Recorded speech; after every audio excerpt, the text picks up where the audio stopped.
is officially open with the first pick, with the second pick, with the 32nd pick. The Detroit Lions select, the Jacksonville Jaguars select, the Carolina Panthers select, the Green Bay Packers select Jordan Love. Oh my God. Come on. I cannot believe it. One of the best times to draft a quarterback is when you don't need one. Why didn't you get a wide receiver in a wide receiver rich draft? Packers window is closed.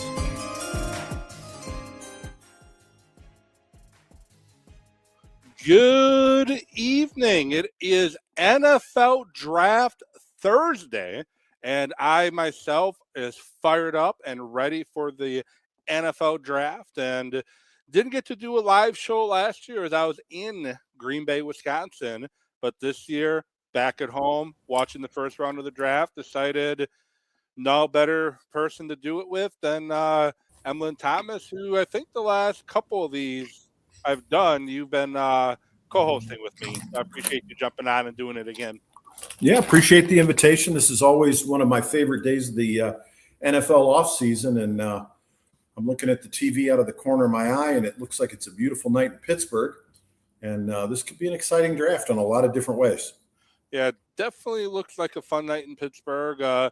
Last year, round one was a great night in Green Bay. It got a little chilly as the sun went down, but overall, it was a great night in Green Bay last year, and it looks even better in Pittsburgh. But you know, it was fun to be there. But I do enjoy doing the live show, and you can listen to it or watch the live show on every platform up the top of the screen at Evan Witt Sports on X, YouTube, and Facebook. Find Talking Sports with Evan, and this show will be on YouTube and X indefinitely. And for Facebook, well, I think they're up to every couple months they delete live videos now. So, but you can always find this on YouTube. Make sure to subscribe to my YouTube channel, and you can always find every episode I've ever done, including the draft shows, on Spotify.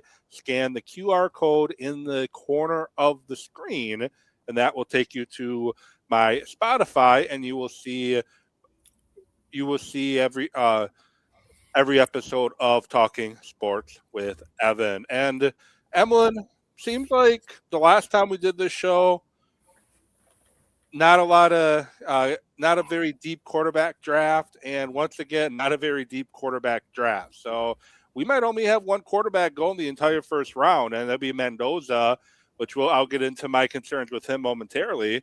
But it's looking like he might be the only one to go, and then Sampson might sneak in late first round to maybe the Rams or the Cardinals. But yeah, the quarterback position in the draft is starting to become a dying breed.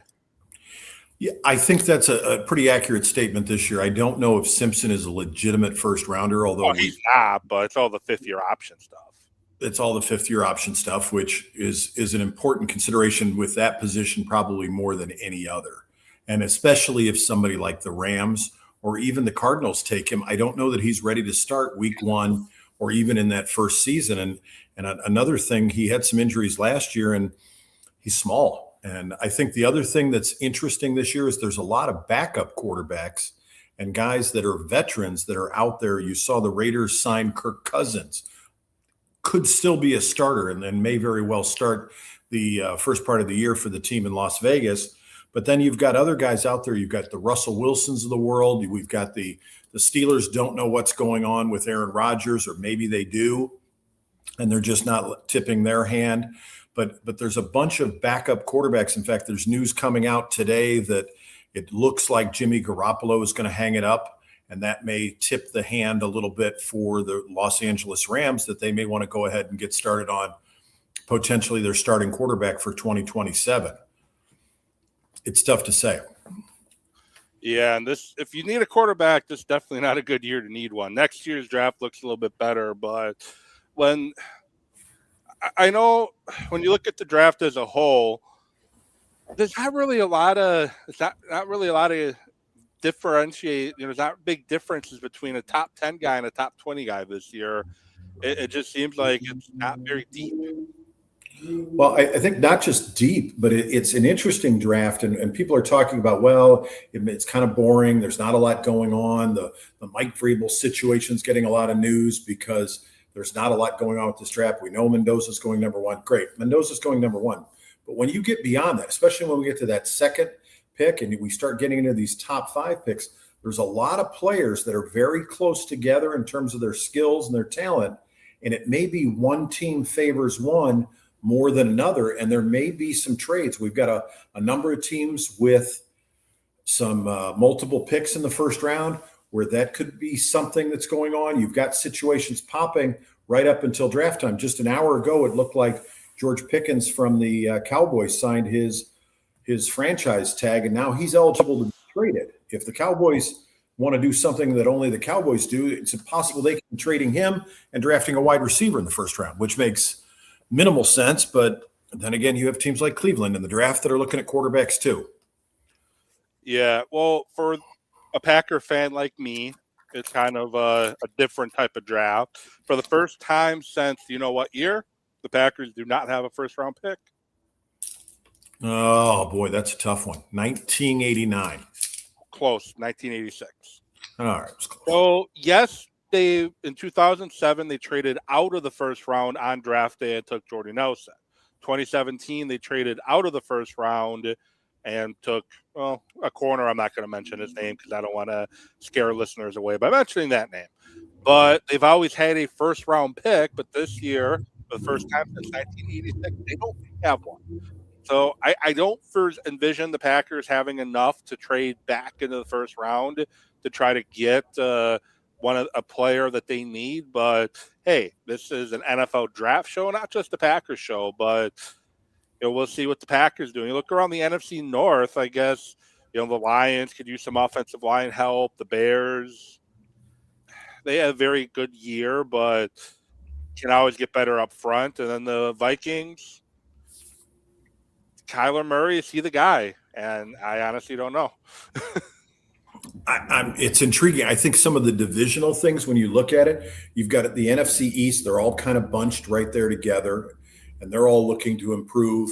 And we may see more trades this year than we have because they're looking for a specific guy, and somebody's going to want to get in front. You know that Dan Quinn is sitting there with the Washington Commanders just hoping that linebacker out of Ohio State drops to him where they're sitting and they don't have to move up. And could somebody jump in ahead of him? With Simpson, if the Arizona Cardinals are convinced that Ty Simpson out of Alabama is the guy at quarterback they want, they may have to jump ahead of the Rams, and the Rams are right there in the middle. They're actually in the top 15 picks. They may take him there or they may trade down a little bit, but now you're starting to get some intrigue of where are we positioning ourselves. Detroit's going to want an offensive tackle. That's a big thing, and I don't think they've made any bones about it.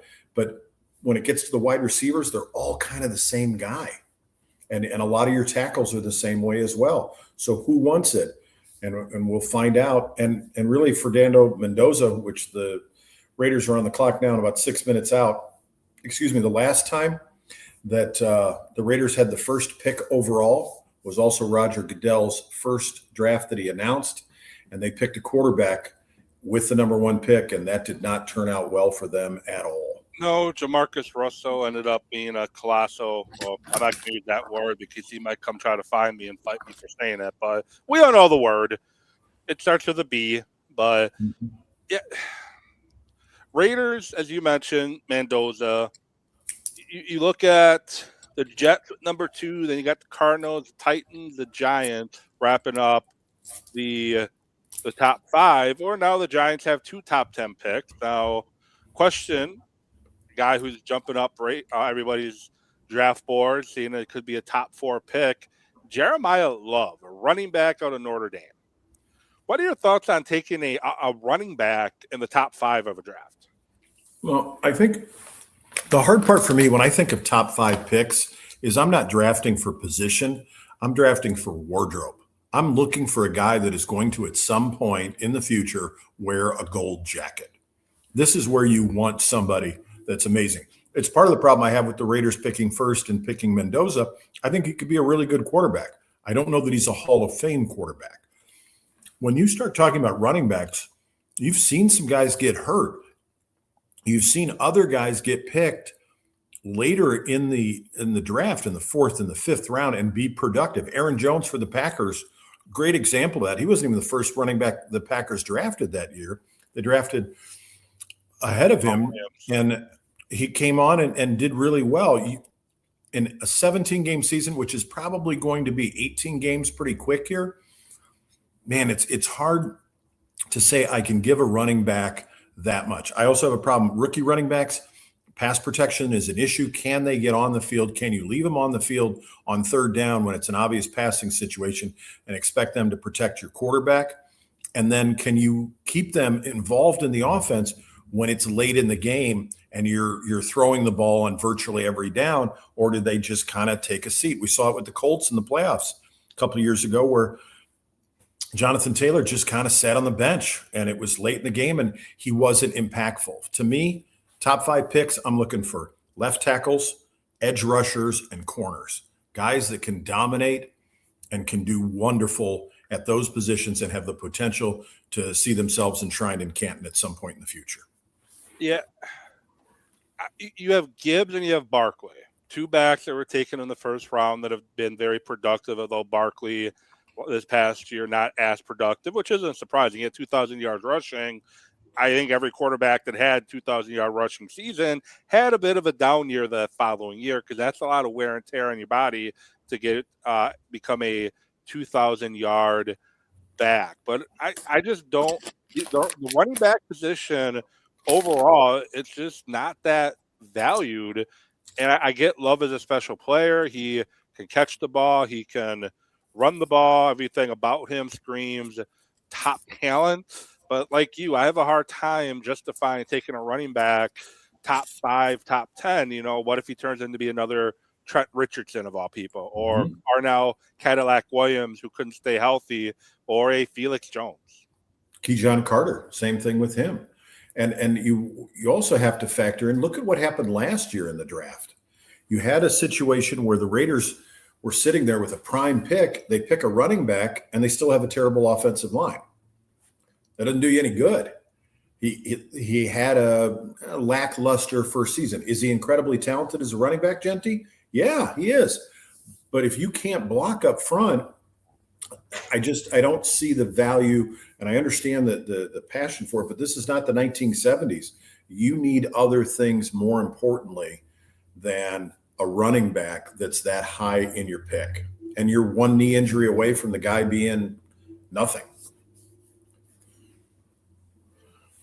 Yeah, well, we are minutes to go. It is 6:58, 2 minutes before Goodell goes to the podium and says the Raiders are on the clock, and then it'll be another 8 minutes before we get that first pick, which they did move it to 8 minutes this year for the first round. I just wish the number 1 pick in the draft, make it 5 minutes, make it 2 minutes. You've had, 5 or 6 months, not quite 5 or 6 months, but, 5 months to know who you're going to take. Why do we have to wait the whole 8 minutes to decide who we're going to take number 1 overall? I don't know if it's that big of a wait. I like going down to the 8 minutes, but if you want to make a trade, I think that's great that you have that opportunity to do so. And again, you have several months to make a trade. Yeah, and also from a standpoint of, they got to get the jersey ready. They got to do the thing. They got to do it all. And from a production standpoint, it gives the talking heads a chance to discuss it and build some things. And let's be honest, the NFL, they own draft night of all the major sports. We never talk about the NBA draft or the Major League Baseball draft or the hockey draft. Like they've turned this into, I remember watching it on ESPN and you're trying to follow along and the amount of stuff that we have available to us now and the pre-drafts and the mocks and everything else. This is Mel Kiper and Pro Football Weekly, and jump after it and see what had happened. And it has become an event for the NFL, and bless them for coming up with a way to market it and make it cool. And taking it on the road even adds to the intrigue a little bit. Yeah, well, you mentioned the NFL when it comes to the draft. Well, I would say ESPN owns it when it comes to the NFL draft, because you got this year for the first time, the NFL network is owned and operated by ESPN. So you're going to have ESPN, ESPN2, ABC, all the ESPN networks, and also now the NFL network all airing the NFL draft, that's going to be a huge revenue windfall for Disney and ESPN. Going to be massive. We see, in fact, ESPN's got David Bailey on right now, the Texas edge rusher. I always find it fascinating, and it's people talk about their bucket list things. One of my bucket lists would be to be in a draft room for a team and see what goes into the thought process. And I've always been in my line of work. Talent selection and building teams is vitally important for me as well. But are there points where you just take guys off your draft board? He's just not bright enough to figure out our offense, or we have too many character concerns. I mean, look at Atlanta last year with 2 first-round draft picks. They drafted defensive end, and he came to an agreement today with the prosecutor, but he was charged with 3 felonies. Yeah. His career could be over. Or a Henry Ruggs in Las Vegas, who's supposedly getting out soon on parole, that just kind of threw his career away. You're trusting 22-year-old young men to make decisions and to be productive, and you're gambling not with just a job offer, but with millions of dollars and certainly a lot of draft capital. Yeah, and the reason why you have the player conduct policy was because you had all these guys that were getting in trouble off the field and making the NFL have a black guy. Most recently, you had Ray Rice. I almost said Ray Rice. I think it was Rashid Rice, who a wide receiver out of Kansas City. He's not going to be punished by the NFL, but that was a big question for a while. But yeah, James Pierce Jr., they're calling it a 6-month pretrial intervention program. At the end of the day, it's basically what's called a deferred prosecution agreement, or a DPA. I in the juvenile side of things, in my full-time job, I try to institute DPAs quite frequently because, especially with kids, first-time offenders, you want to try to keep things out of court. With him, with the 3 felonies, I'm very surprised he did a pre-trial intervention program, but I guess we'll see, and we'll see if it affects his NFL future. But Goodell to the podium with T.J. Watt and forget the other guy's name for the former current Pittsburgh Steeler legend. So they're about to kick the draft off. Over under 4-minute mark before the pick is in for the Raiders. What are you thinking? I think we'll be under. They have no intention of trading this. Everything they have done in the offseason has been to this point. I'm sure early on they had a discussion about it. Maybe we wait for a quarterback until next year and we find somebody serviceable to get us through. But I think their fan base has had so much going through it. I mean, Adrian O'Connell, their backup quarterback, he's on his 4th head coach in his 4th year and his 7th offensive coordinator. They need some stability. Getting Kubiak in there, getting in his assistant coaches that I think are good with quarterbacks, they're going to pick a quarterback. And there's only one guy that makes any sense at all in this draft for them. Yeah, Kubiak did a great job in Seattle last year, offensive coordinator. Sam Darnold, and I know he had a good year in Minnesota, the one year he was there, but the one thing Sam Darnold couldn't escape during his time, even his time in Minnesota, he couldn't win the big games. And one year with Clint Kubiak, well, Darnold won the big game. And Mendoza, very talented quarterback, but I'm not going to put him in Joe Burrow's class, but he kind of reminds me of Joe Burrow a little bit. And here's why. Joe Burrow transferred from Ohio State to LSU after his, I think, junior season. I want to say junior season. If Joe Burrow would have entered the NFL draft, it would have been probably a 6th or 7th round draft pick. Comes back to his senior year, wins the Heisman, and he's the number 1 overall pick. Mendoza transfers from Cal to Indiana.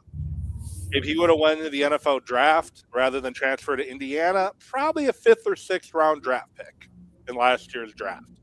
Instead, he plays 1 year at Indiana, wins the Heisman, likely going to be the number 1 pick in the draft. Oh, and like Burrow, both of them won national titles. Yeah.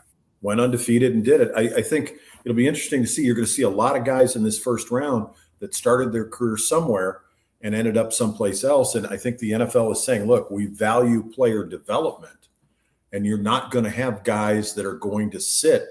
And especially at some of the positions, like quarterback, you want to get the playing time. You don't want to sit for 3 years, play a year, and then, as you said, go in a middle round versus, you know what, I'm not going to start. I'm going to go someplace else, right or wrong.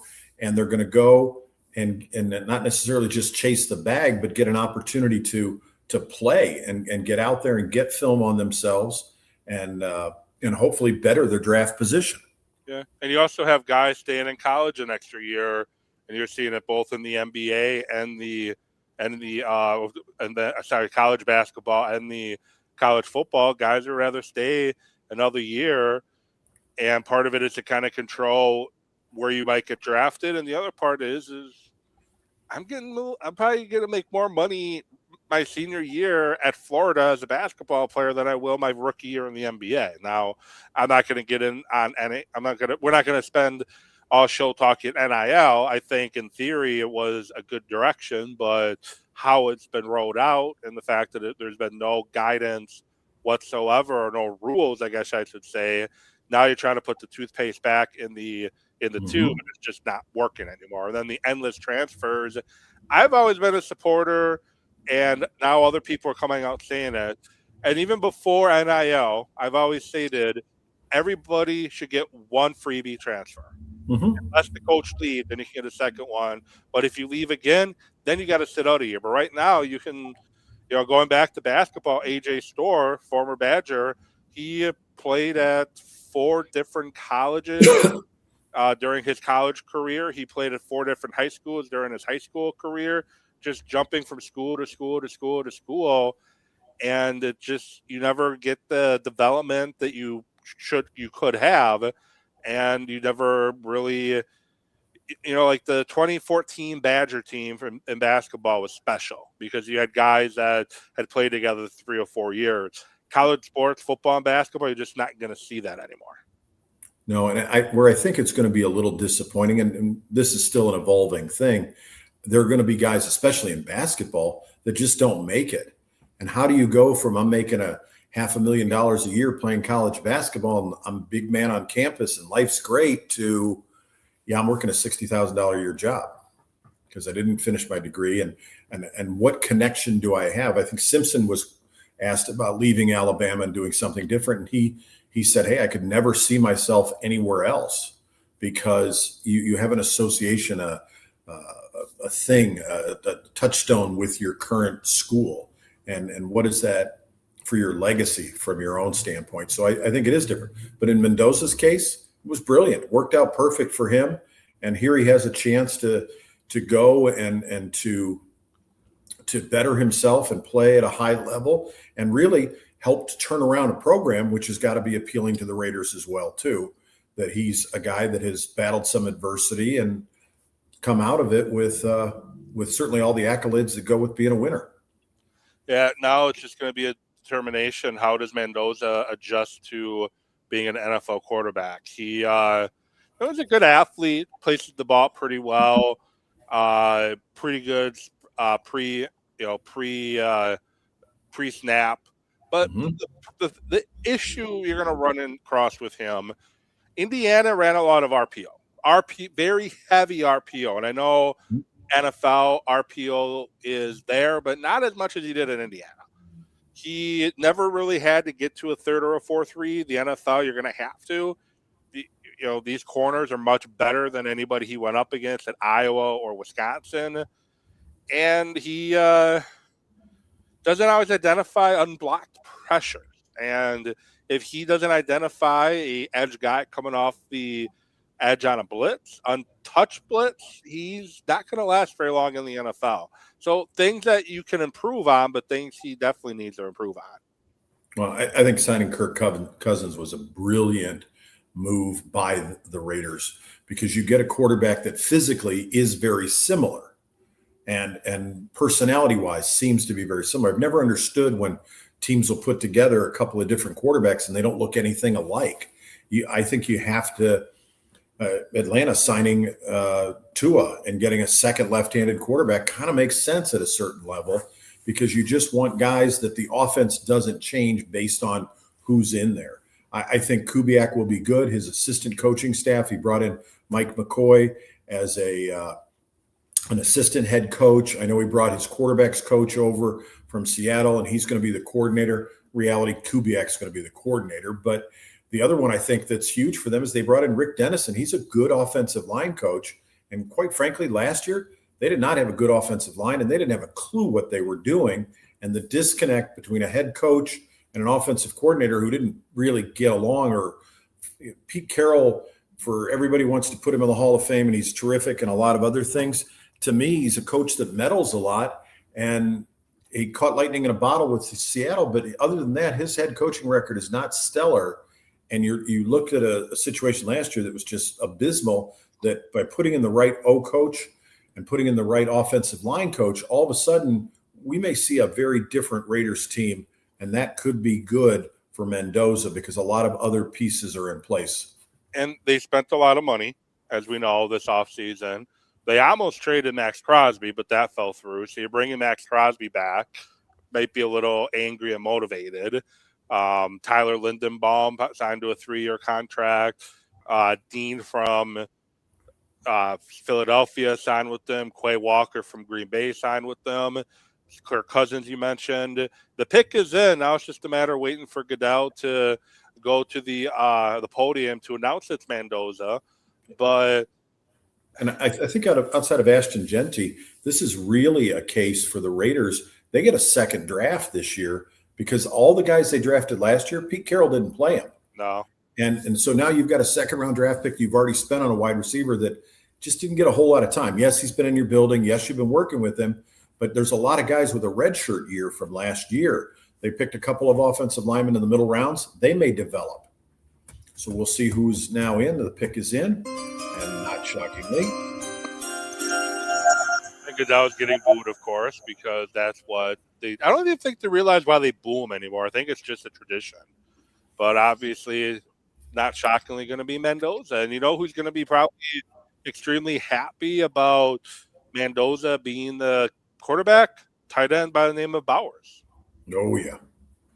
And kudos for Fernando Mendoza. He started a foundation today. He is not at the NFL draft headquarters. He's staying at home. His mother suffers with MS, and he started a foundation today that's going to be a charitable foundation raising funds to treat and prevent multiple sclerosis. So kudos to him. Before he even signed his first NFL contract, he's already committed $500,000 for it.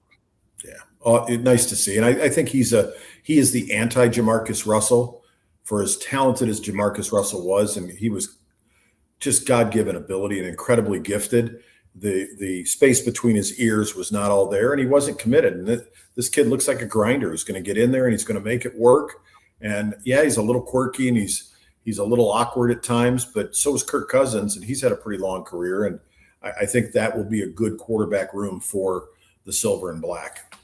Yeah, definitely be a good quarterback room, and we'll see. Now, the big thing is you don't want to rush Mendoza onto the field right away. You got to give him a chance to develop and learn the NFL offense.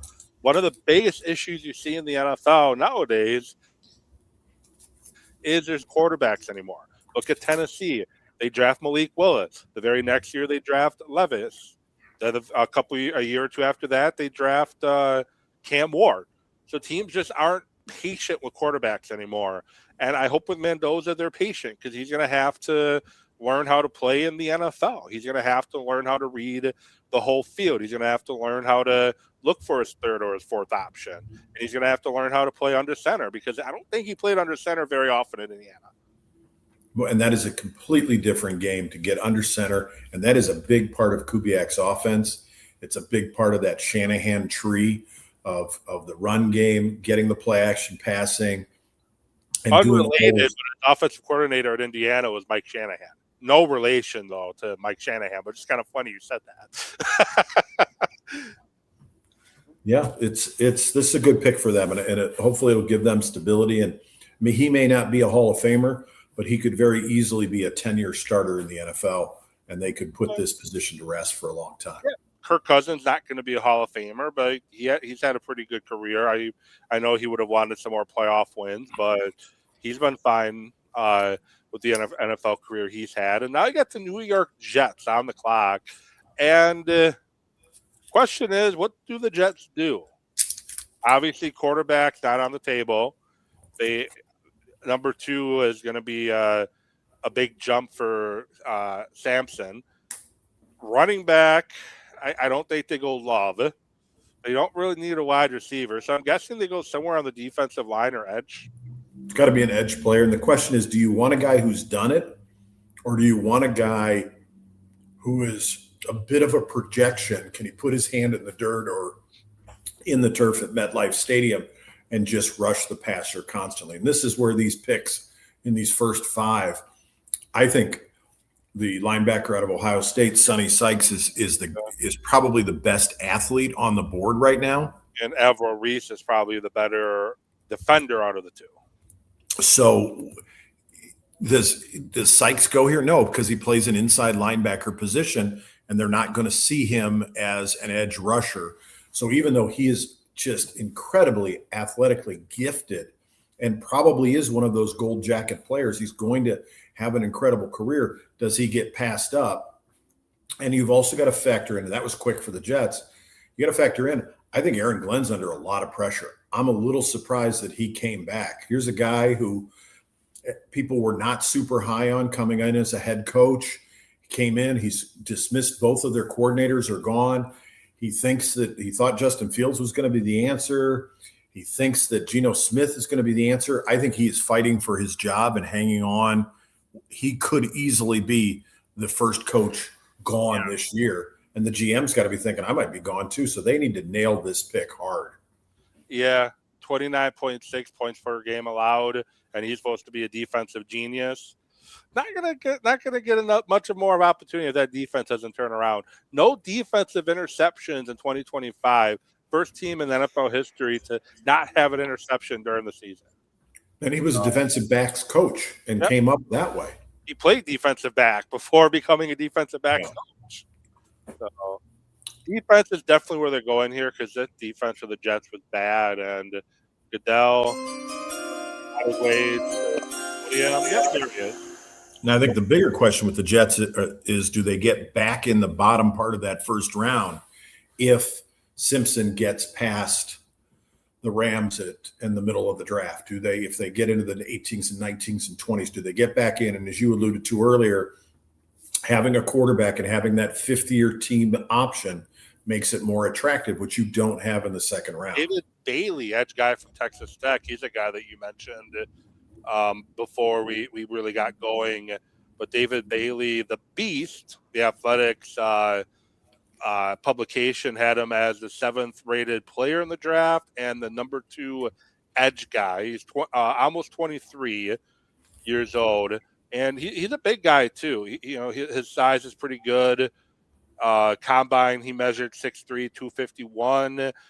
Pretty good 40 time, good 10-yard split, 20-yard split, long, lean, can get after the quarterback. And the running game is going to be his struggle in regards to trying to hold the edge in the running game, but they didn't draft him to stop the run. They drafted him to get to the quarterback. They drafted him for third down. You're absolutely right. Now, the question is, Cardinals are on the clock, and they've got about halfway through their time period. Are they entertaining offers? Because the Cardinals could trade back.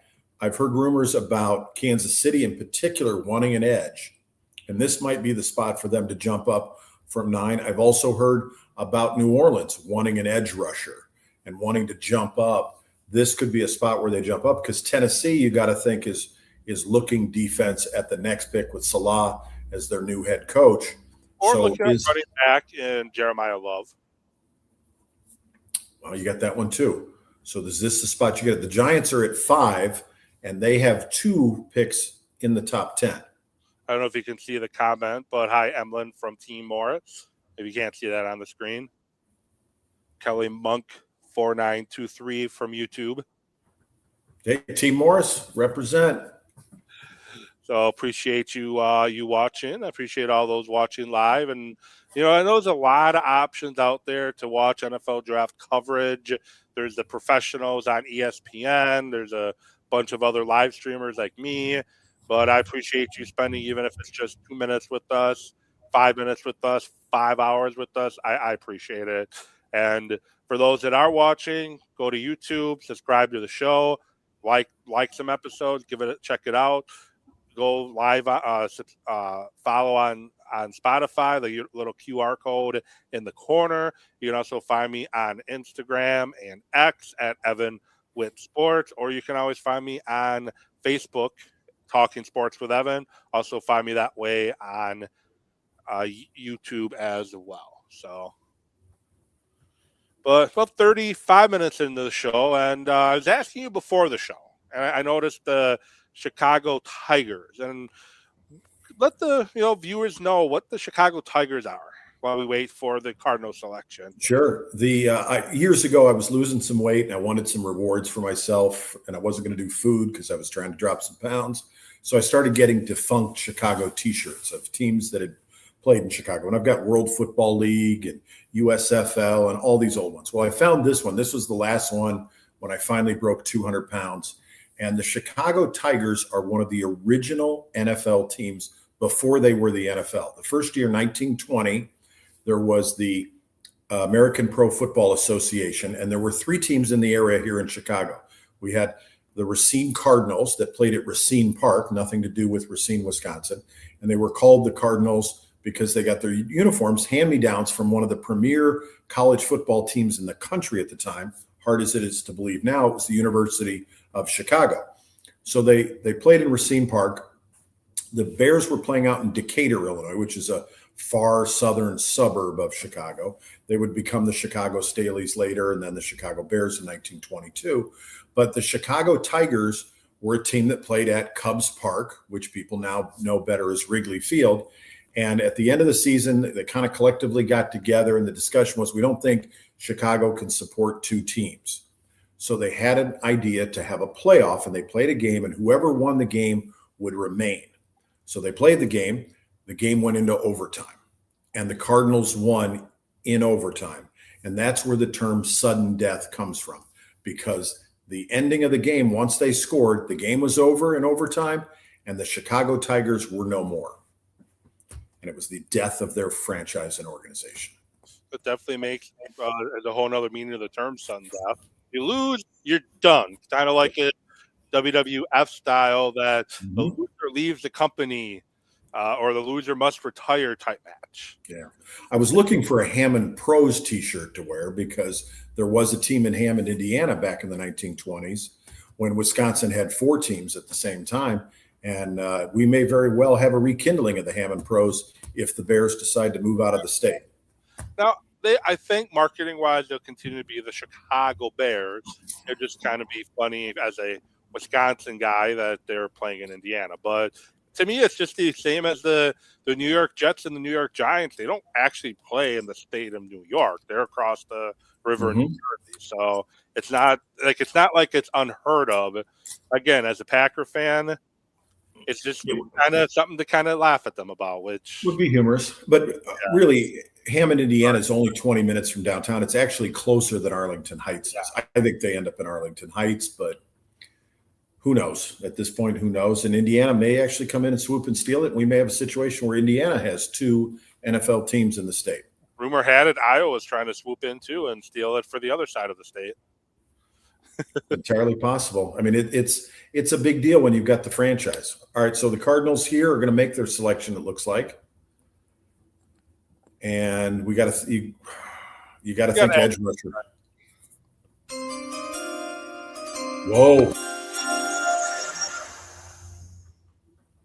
Of course, Goodell was getting booed. I think you're a little ahead of me because I don't know who the selection is yet. You just went, whoa. Whoa.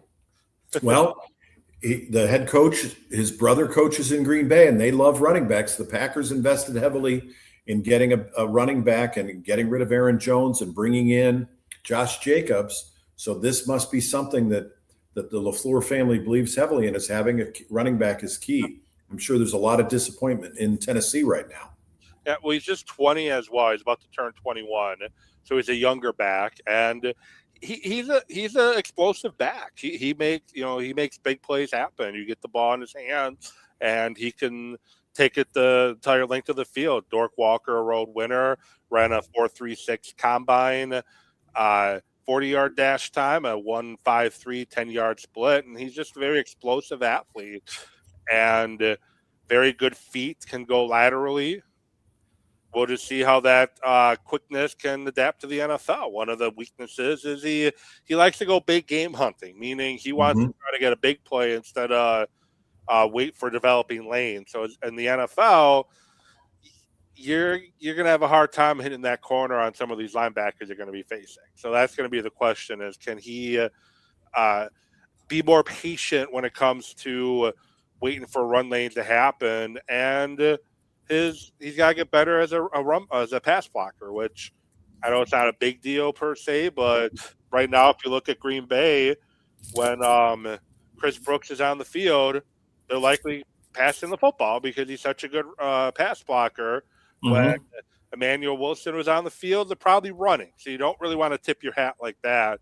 So you want a guy, a guy who can block pretty well, be a good all-around back. But he can't catch the ball out of the backfield, and he's a guy that can be a big guy, a big playmaker, and you pair him with Harrelson, the wide receiver they drafted a couple years back from Ohio State. Now they just got to get the quarterback position right, and Brissett is a good stopgap guy, but not a guy you want to have on your team if you're looking to, get back to the playoffs and try to get to the Super Bowl. No, he's a serviceable quarterback, although he's irritated now with his salary and wants to see some movement on that. But yeah, he's serviceable, and there's a lot of problems with that organization, and they're going to have to make some changes, and they just haven't seemed to ever be able to get it right, even though they had a blip with Kurt Warner there and they got themselves in the Super Bowl. But just the continued success since the 1950s for the Cardinals has just been elusive. Yeah, well, there's about 3 or 4 teams in the NFL that if things don't work out well for you, I give you the benefit of the doubt if you're a head coach. The Jets, and I know the current head coach of the Cardinals was their offensive coordinator for a year. The Cardinals, the Raiders, and the Titans. Those are just 4 teams that I just give you the benefit of the doubt if it doesn't work out there. The Titans seem like they don't know how to make decisions. They let a very good coach go, I guess questionable character, but really good coach go, who just lost the Super Bowl in New England. And the Jets, well, I don't think I have to go into detail there. The Cardinals are the Cardinals. I think you could lump Cleveland into that as well, too. I always forget about Cleveland just because how bad they are. They're just not there. And it's amazing when you talk about organizations that just seem to get it and some that don't. And I think part of it is the transition. It's a constant where you're constantly churning with this GM, that GM. I mean, the Las Vegas Raiders are switching from a 4-3 to a 3-4 this year. And when you're constantly doing that, you constantly have a churn of players that don't fit your system. That I don't even know how long Gannon was there for. It was there for a minute and then he was gone. And like 3 years. And yeah, he was there 3 years. And do you have enough time as a coach to put things into play to get what you want if you're coming in and overhauling systems? And invariably, if you're getting hired, it's because the guy that was there before you didn't do well. So you're not necessarily inheriting a stocked roster, and the pantry is sometimes the cupboards are quite bare that you're trying to do that. Now is where it gets interesting. We haven't seen any trades, but now you've got the Titans here with a new head coach, a new offensive coordinator. I think Robert Saleh learned a few things. New defensive coordinator, new special teams coordinator. You know what they all have in common? They take after me with the hair. Oh yeah, he's pretty shiny though. He's got it buffed down there. But I should apply to work for the Titans.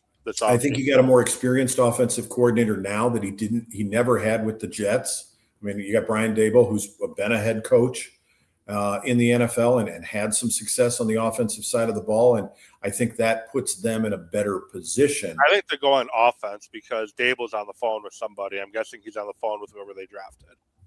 So you go wide receiver here. I think they were thinking running back, and I think they thought Love was going to drop to them at 4.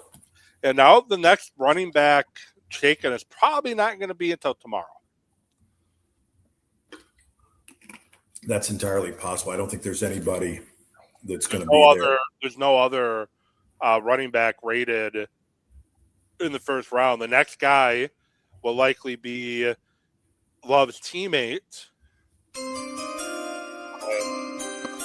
Jaden Price, who has no experience being the full-time guy. So that's your next running back option. Well, that's a Josh Jacobs situation right there. A guy with a lot of tread left on him. Looks like the Titans pick is in. And now it's a case of who do you like best? We're going to see the first wide receiver come off the board, and this is one where everybody has kind of different opinions. Yeah, Carnell Tate, he's I can see the different opinions of him. 6'2", 192, kind of lanky a little bit, but good body length, pretty good top end speed, decent route running ability. But he also got a lot of one-on-one coverage because of Jeremiah Smith on the other side, and Jeremiah Smith is a much better playmaker than Tate. He might need to add some more bulk to his frame if he wants to be a. Yeah, you can see him walking out now. He's thin at 192 pounds. He's not great after the catch either. This is one of those, for me, it's a head scratcher at 4. Could he be a good player? Yes. Will he be a good player? Most likely. But is he explosive enough? You alluded to it, the separation at times, the run after the catch, that sort of challenges. And there have been some wide receivers that have hit coming out of Ohio State. There have been some other ones that missed. Marvin Harrison was another guy who everybody was talking about. He should be the first pick, and he could be a generational, and you should draft him for a bunch of quarterbacks. Hasn't gained 1,000 yards yet. Oh. And that's where a guy like this, you at 4, I think you could find the same type of production later in the draft. And Tennessee's got some holes that they need to fill too. Yeah, offensive line is an area they need to fill, but you want to give Cam Ward some weapons though too, because the wide receiver they took in the first round not that long ago that made them trade A.J. Brown, a guy out of Arkansas, his name escapes me right now. He's been a bust. Treylon Burks. Yeah, he's been a huge bust. Yep. So we will see what this does for him. And next up will be the first pick of the New York Football Giants. First of 2 in the next 5 picks. 2. So far we have Mendoza, David Bailey, Jeremiah Love, and Carnell Tate. And the Giants, they could go wide receiver because you got Neighbors coming off of a knee injury. Could go offensive line. If Love was there, I could see them going running back, even with the guy from Arizona State, because he's coming off an ankle injury. I guess the big thing is you got to improve the defense. You got to improve the offense. So 2 guys to really keep an eye on here is Caleb Downs, safety from Ohio State, as a potential option. And this could be one of the places you see either Avro Reese or Sonny Styles go. Yeah, and those, I think Downs and Styles suffer from the same problem. They're both great players at a position that is just not highly valued. Downs is a safety. If he was a corner, it'd be a whole different conversation. Inside linebacker versus outside linebacker. Now, don't forget, though, you've got John Harbaugh. The only time he was a position coach was as a defensive backs coach. He's always had great safeties when he was the head man in Baltimore. And is this another we're looking for our own Ed Reed kind of situation? We want somebody who's just going to anchor the back end of our defense for the next 10 years. Yeah, Downs, he freshman year started at Alabama, pretty dang good at Alabama, and now went to Ohio State and was even better at Ohio State. So we'll see what the Giants do. The Chiefs need offensive line help seemingly every year. The Commanders want some edge guys, and the Saints possibly found their quarterback, so now they need to start building around him.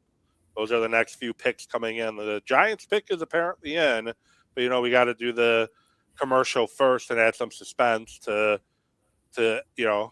give people a chance to, whatever they're doing during this break. Okay, now I've just got an update while we're on commercial break. Browns are trading the number 6 pick to the Chiefs. So the Chiefs are moving up. Okay, yeah, because when I mentioned Chiefs are coming up, that was a little weird to me because I thought they were closer to 10. So the Chiefs are moving up. Yeah, and I don't think that's a bad move for either team. The Chiefs move up a little bit. They give up something, and I don't know what the details of that are just yet. But yeah, Adam Schefter just posted it 1 minute ago that they're trading into that spot. And this is, I think, a case of we may see a lot of these little trades where a team likes one player and they're there. The other team finds similar value between 6 and 9. We may like a couple of guys and we don't really care. And if we can pick up, especially teams that are short on draft picks or teams that are in a rebuild mode like the Cardinals are, if I can pick up a second or even a third day pick where I can get another 4th rounder, maybe I can hit on somebody or I can take that and repackage again. So I think we're going to see some moving around in this first round, especially as we get into some of these teams that have some specific needs and maybe aren't necessarily where there's a huge difference between one player and another player, but they like somebody for a particular reason. I'm just looking through what's going on social media right now while we wait for the Giants pick. And the Titans pick, social media-wise, does not seem very popular. I will say that much. Yeah, first running back drafted in the top 5 since Saquon Barkley. Oh, Barkley. I forgot about Barkley. Hopefully he loves more like Barkley and less like Richardson. Oh, Trent Richardson is just a stunning case of a great college player that he just face planted in the pros. And everything you watched Richardson play in college, and everything about him showed that you're like, he is going to be a stud in the NFL. And he gets to the NFL and he's got poor vision. He can't find a hole. If he could have a hole the size of the Grand Canyon and he would still miss it. And he was slow. I mean, sometimes you wonder if it's the work ethic at times. Are guys really putting in the effort? I mean, we talked about Jamarcus Russell being a bust. I think it's legendary now, the story of the coaches giving him a blank iPad or an iPad rather, and sending him home and him saying, "Oh yeah, I watched all the plays. Really like the goal line stuff." And he just never looked at it. This will be interesting. The Giants with these 2 picks, do they just go both offense and reshape their entire offense? It's got to be tempting here. You've got every offensive lineman on the board. Nobody's been taken yet. And you've got to also be thinking packaging it with the 10th pick. If we take somebody here, is who we want at number 10 going to be there as well too?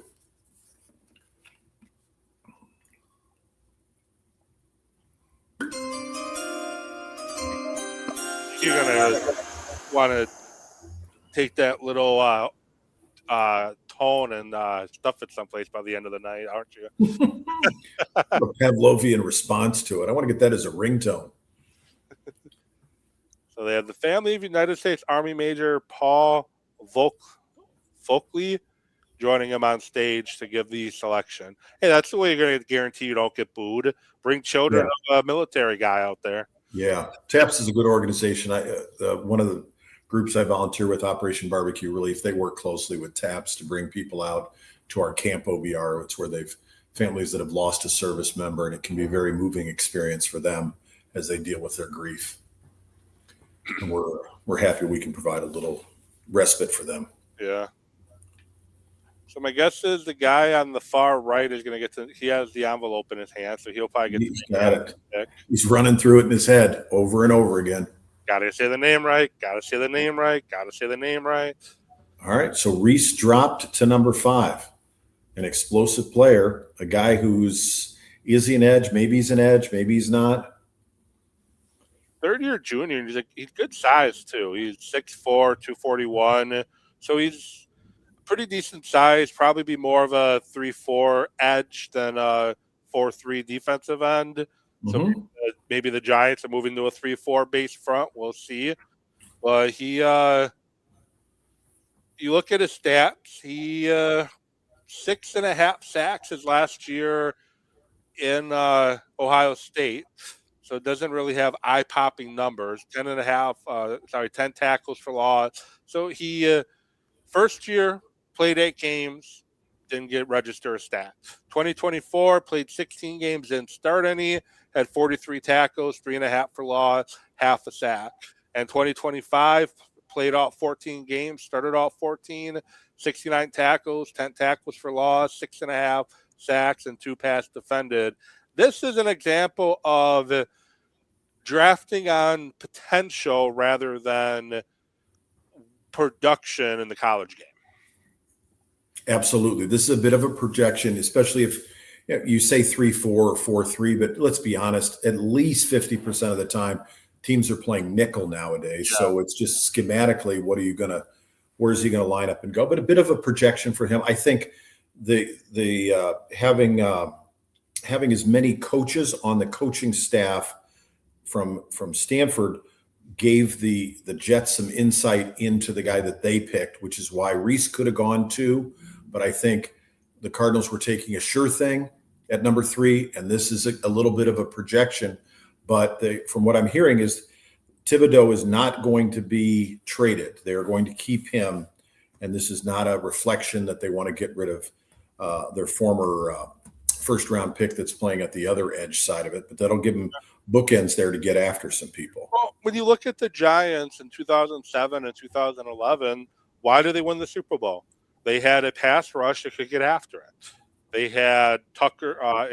They had Michael Strahan. They had Jason Pierre-Paul. They had 4 or 5 defensive ends that could line up anywhere on that defensive line and get after the quarterback. You make a quarterback uncomfortable, you're gonna likely have a good day. And the big thing is, get to the quarterback with 4. You get to the quarterback consistently with 4 guys, which the Giants did during their 2 title runs. Get there consistently with 4. You can flood the passing lanes and make things difficult for the quarterback that way too. So Reese and Carter, the former Penn State edge, those are 3 guys that can get after the quarterback. It looks like the Chiefs pick is in. They are going to take the number 6 pick from the Browns. They will get in return number 9. So they go down 3 spots, the Browns do. But they also get pick number 74 and pick number 148. So that'll give them 3 picks within the top 150 and for only moving down 3 spots. Now, I want to get your thoughts while we're waiting. We had – so, I'm a big Packer fan. Packers lost their last 5 games. Matt LaFleur didn't look like he didn't really look like a strong leader of men during that 5-game losing streak. You have new team president and policy deciding to extend both LaFleur and the general manager. We don't know the length of the contract. We don't know if it's a 3-year, a 4-year, or 2. We don't know. But what are your thoughts overall on Gutekunst and LaFleur both getting extended at least for another couple years?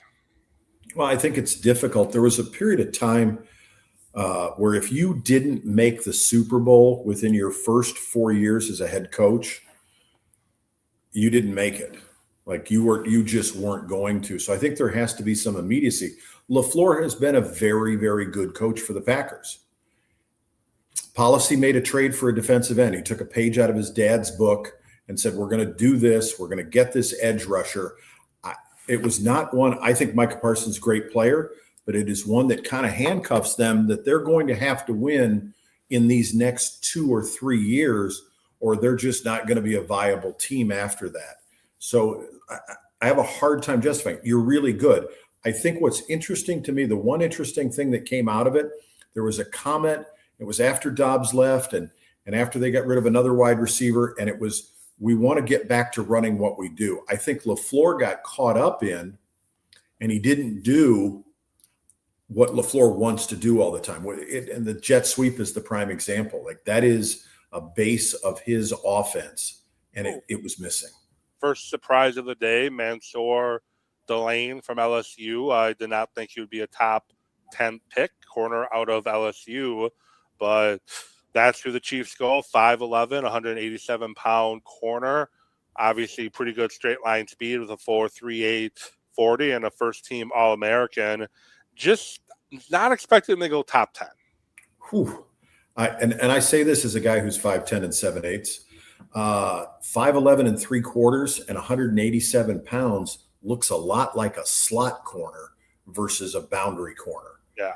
And to jump here, the Chiefs obviously liked him. They went up. They must think somebody, whether it's Washington at 7, whether it's the Saints at 8, somebody there was going to take him. I didn't think this was a top 10 corner. And they obviously feel like that they need that defensively.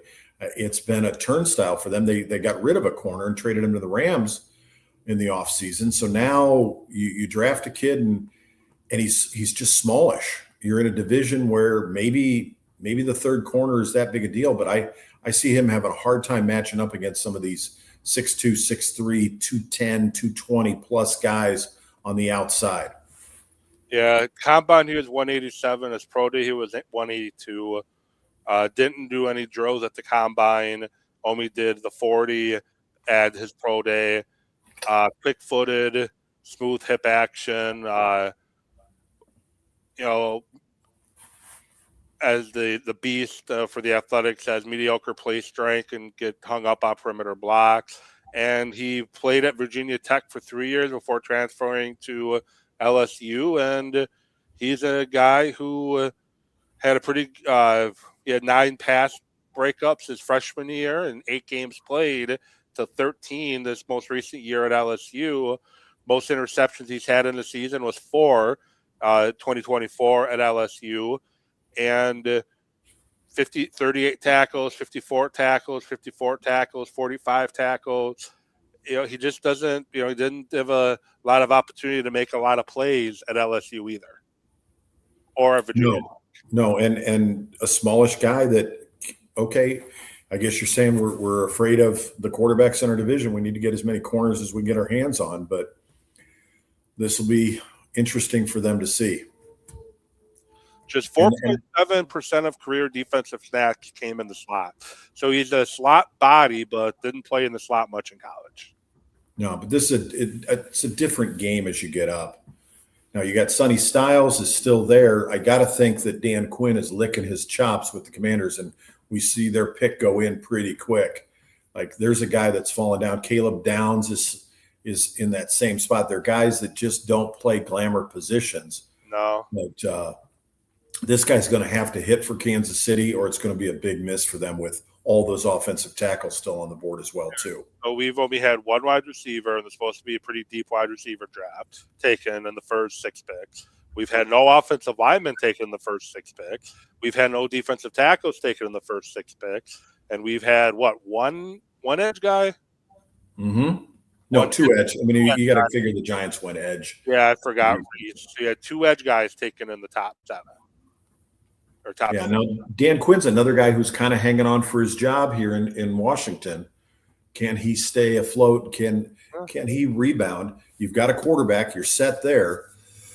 But you've got to see him bounce back after last year. And Quinn also changed both coordinators after the season, much like Aaron Glenn did.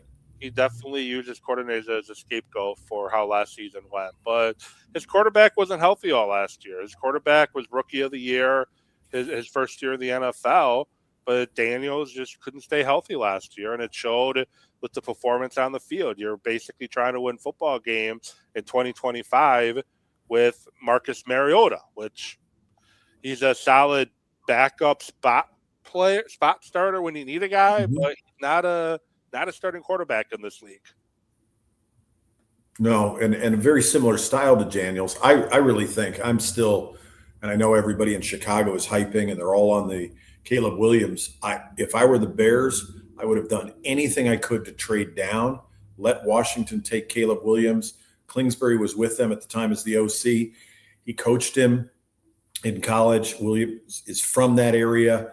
I would have let them take him, and I would have taken Jaden Daniels, and then I would have used the draft capital that I would have got with that to move up, and I would have taken Malik Neighbors and brought a Joe Burrow, Jamar Chase kind of situation where 2 guys already had a connection. And Dan Quinn's night has been made. You got his edge linebacker, Sonny Styles. Just an absolute – his numbers jump off the chart. I mean, there's not any where he's not just an athletic just specimen. Yes, he plays a position that is not necessarily a premier value spot in the inside linebacker position, but this is too talented of a young man to pass up. And this could be a guy who we look back on and you go, that was probably the best draft pick out of there. 6'5", 244, runs a 4.36, just an incredible athlete, explosive. Yeah, he's definitely a big guy, can attack the line of scrimmage. We missed 2 tackles in 2025, and they both came in the final game of the season.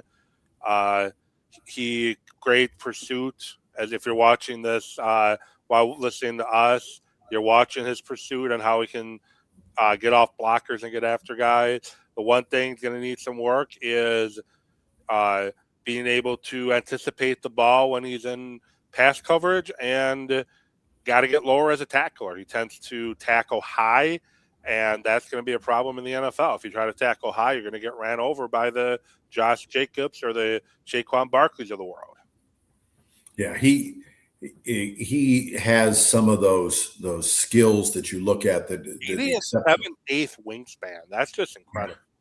Yeah, it's just he's just a genetic freak in terms of some of those things, and there aren't many inside linebackers that are that good of athletes. You think of some of the guys that have excelled in the Tampa 2 type defenses of an Urlacher with the Bears or a Derek Brooks with Tampa Bay. They were just exceptional athletes. This guy brings it. Can he give you some rushing ability in the passing game? Yes, but this is a 3-down linebacker that's never going to come off the field, that just made you exceptional at that second level of your defense for years to come.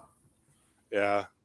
And that's what they need. They need playmakers on that side of the ball. Aside from all the injuries they had on with the quarterback position, their defense wasn't very good. And Quinn's supposed to be a defensive guy, and his defense just wasn't very good. Yeah, this is a case where he got the guy. They had to go in thinking, we're in love with this guy. We got the one we wanted, and to be able to fall into him at 7 and have it be mapped out that way and possibly have the best athlete, it's got to be a good night for Dan Quinn. Yeah.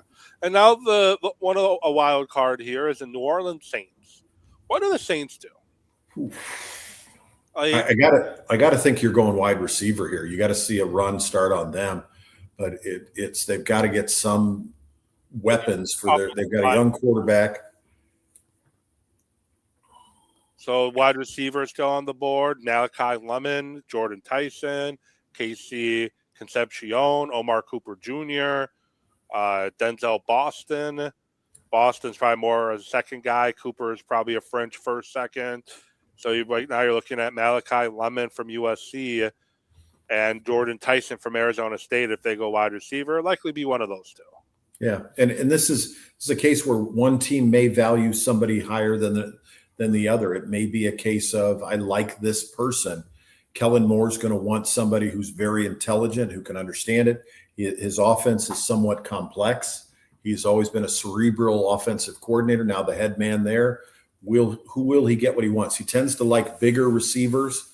When he was with the Eagles, they had big receivers. When he was with the Cowboys, their guys were larger, and you're going to look for somebody like that. The other one is maybe they don't like a wide receiver that much, and we got to think we spend all our time focusing on the first round, and that's great. And that's only 32 picks, but there are going to be other draft picks tomorrow night. We're going to see the second and the third round, and then we'll see 4 through 7 on Saturday.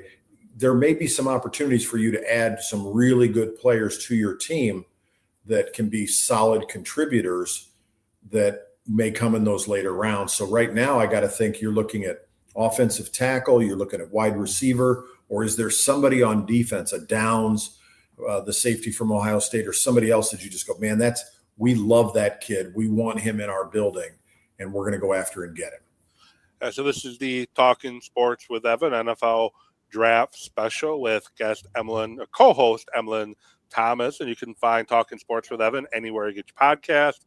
Also on YouTube and Facebook, look for Talking Sports with Evan, and you can find me on X and Instagram and Threads at Evan with Sports. Feel free to give a like, a follow, a subscribe, whatever you want to do on any of those platforms. You can scan the QR code in the corner too, and that'll take you directly to Spotify. The New Orleans Saints pick is, and that's who we're waiting on, missed the playoffs the last 5 years, and it's where are they going to go? They hit on a quarterback who looked like last year. Where do they go now? As Emlyn, you were saying, do they go wide receiver to get their quarterback a weapon there, or do they go offensive line to protect their quarterback investment? Because, they had a guy from Wisconsin who they drafted high and just didn't work out. He had a knee issue that never fully healed, and they can definitely replace him on the offensive line as well. Corners could be in need. Linebacker, they lost Alante Taylor and Demario Davis in free agency this year. So be interesting to see what they do as we're waiting for them to come back. I'm watching on NFL Network. Not sure which network you're watching it on, but wait for them to come back from commercial.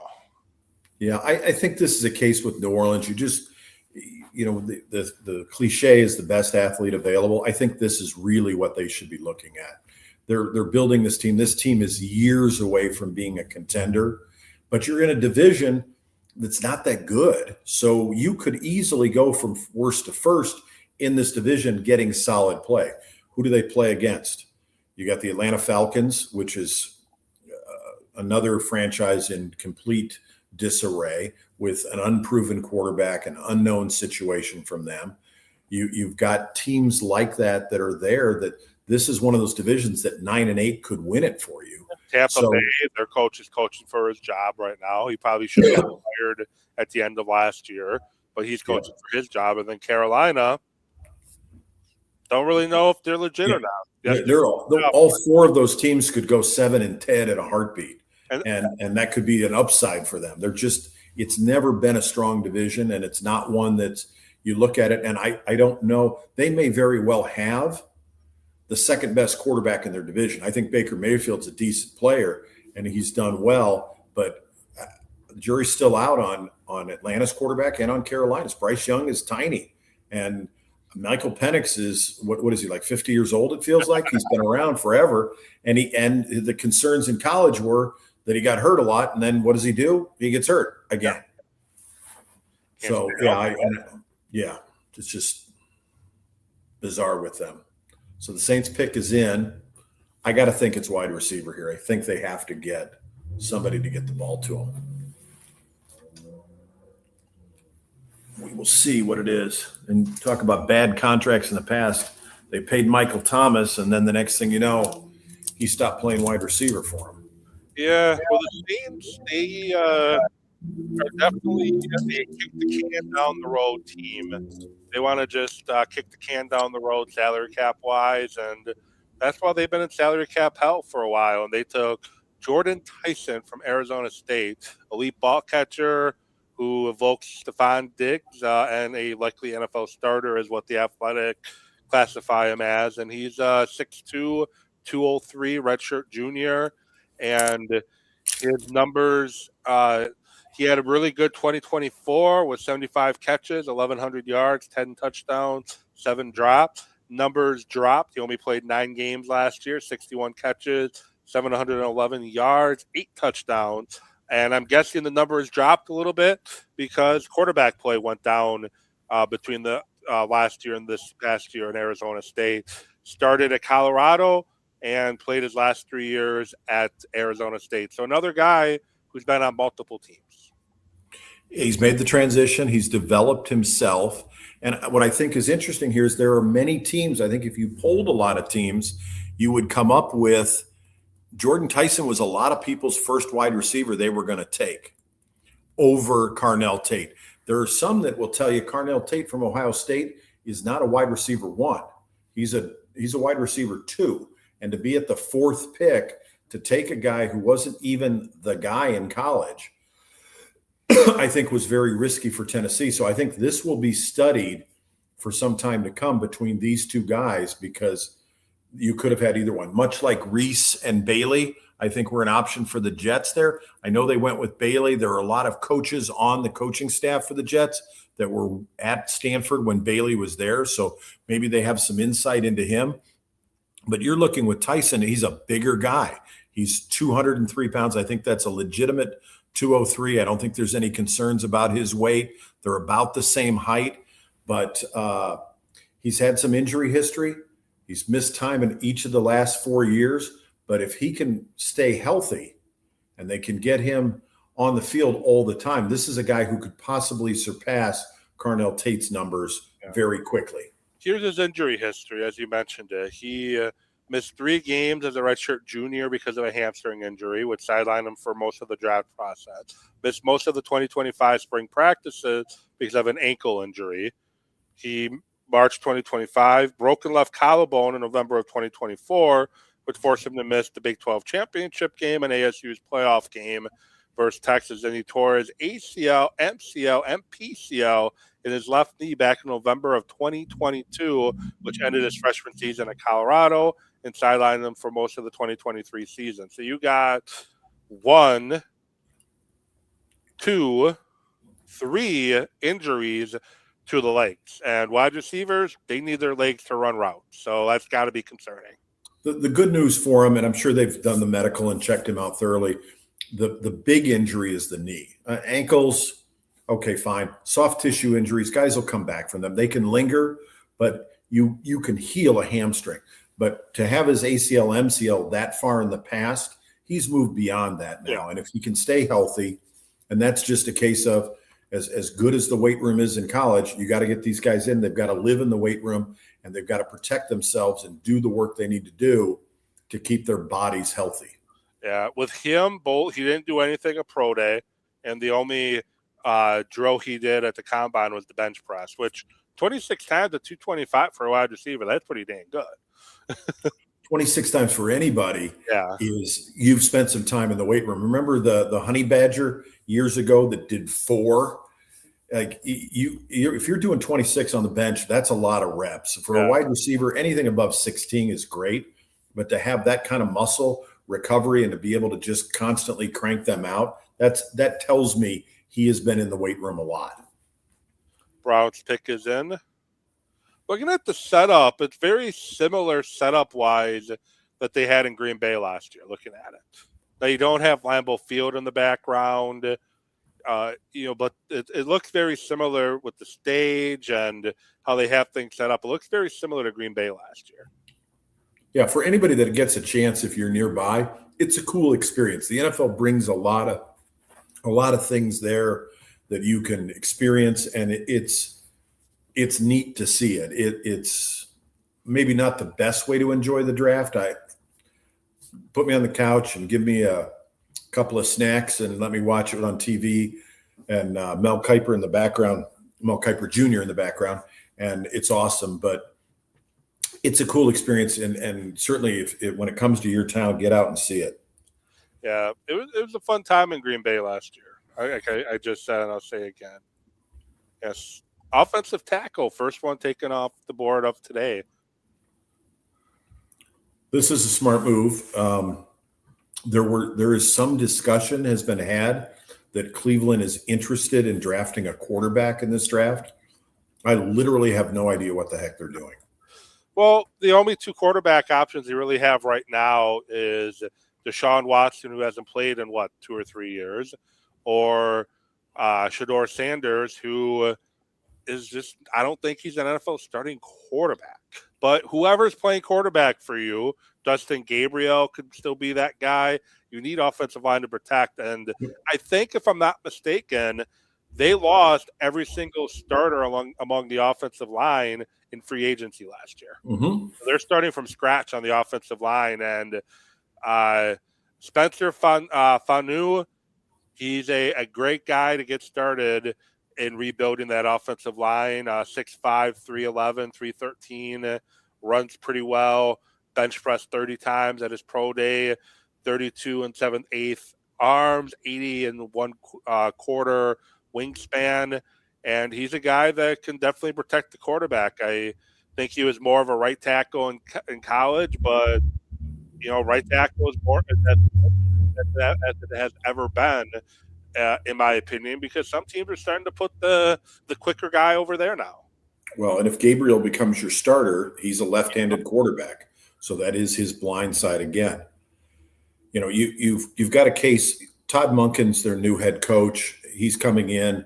They have not had good offensive line coaching since Callahan left when he went to coach with his son in Tennessee. Yeah. So at one point you had Mike Vrabel, of all people, was a consultant with him.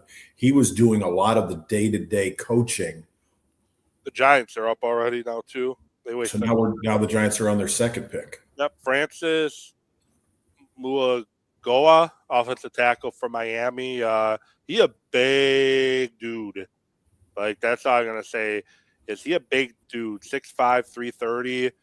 He a big guy. And the Giants, as we mentioned before, when they took an edge guy, they could use offensive line help, and that's exactly where they're going. They're getting offensive line help to try to get the quarterbacks in protection. And he started all 16 games in 2025. Now, this is probably a rarity in college football today. Spent 3 years in college, all 3 years at Miami. So started all 42 career games at right tackle. But he's definitely going to be helping the quarterback room for the Giants. Well, and a good pick by them last year to trade back into the first round and get the quarterback they wanted. Now we've got another trade. It looks like the Cowboys have moved up. The Cowboys are trading with Miami, and Miami needs so much help. So the Cowboys are jumping over. They're now at 11. And yeah, so we're now at 11. You got the Cowboys, the Dolphins, and the Rams, the next 3 picks as of right now. Cowboys, Dolphins, and Rams. So the Cowboys, you're probably looking, do they need an edge rusher? Do they need a corner? It's got to be a defensive pick for them. I think maybe it's a wide receiver and they end up trading Pickens. With Jerry Jones, nothing would surprise me. No. He is just a handful. I think this is where we could see a player like Caleb Downs, the safety from Ohio State. I think he's one of the better players that are left, regardless of position. And now you're starting to see where a safety kind of makes sense at 11, 12 in this range, whether it's the Cowboys or the Dolphins. I think he could come off the board in the next 2 picks here. He's just too good a player to hang around much longer. And the question will be are the Rams legitimately serious about taking Simpson at 13? It's sitting there as well, too. Could we see a trade with Arizona coming back into the play into the first round and giving up draft capital to get a chance to get Simpson if they think he's not going to get past the Rams? The Giants looks like a happy draft room right now. Got a guy that can help get after the quarterback and a guy that can protect the quarterback. But yeah, it's you build through the trenches. That's the old Bill Tobin sort of thought process. Jim Finks built teams in the NFL and in the CFL, just drafting offensive linemen, build those big hog mollies up front, and get some guys that put their hand in the dirt and can move the pile one way or the other. And that has never been more, especially on the edge with the tackles and the edge rushers, it's never been more necessary than it is in today's NFL game.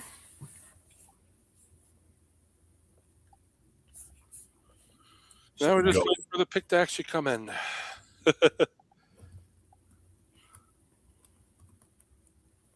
If they go edge, let me go. You have Reuben Bain Jr. from Miami. His concern is his arm length. You have Kedrick Falk from Auburn, who's still on the board. If you go defensive tackle, Caden McDonald and Peter Wood, they're probably the only first-round guys at the defensive tackle spot. Backer, you got Jacob Rodriguez. He's a second-round guy. Corner, you got Jamal McCoy, who missed 2025 with a torn ACL.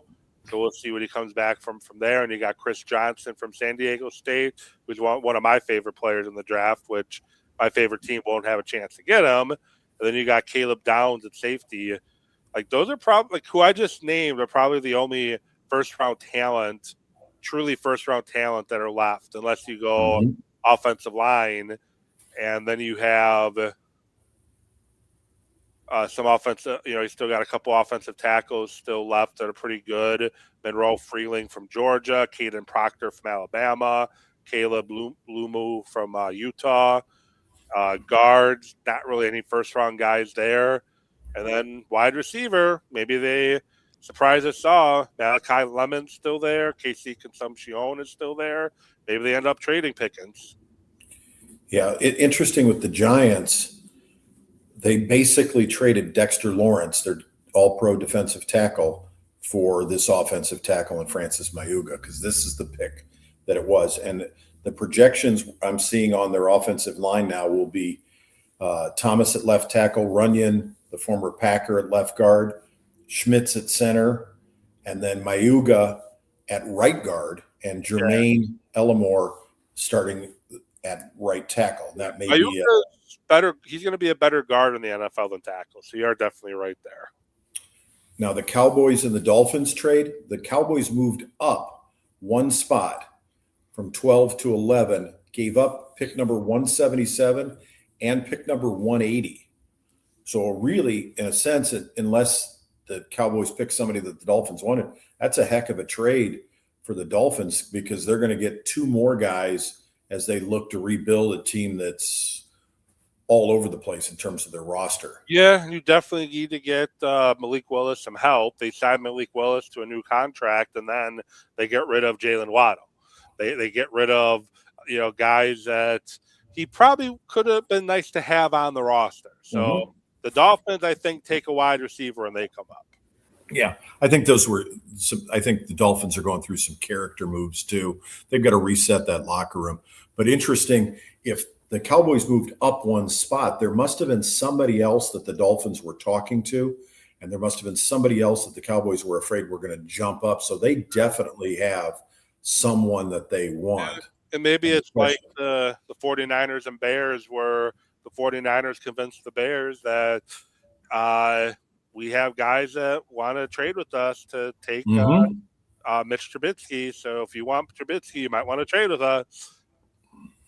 Yeah, and this is the gamesmanship and everything else that goes into it. And you see teams keeping their choices close to the vest, but there's got to be somebody the Cowboys wanted, and it'll be interesting to see who that is, and interesting to see who it's going to, because you just gave up 2 fifth-round picks.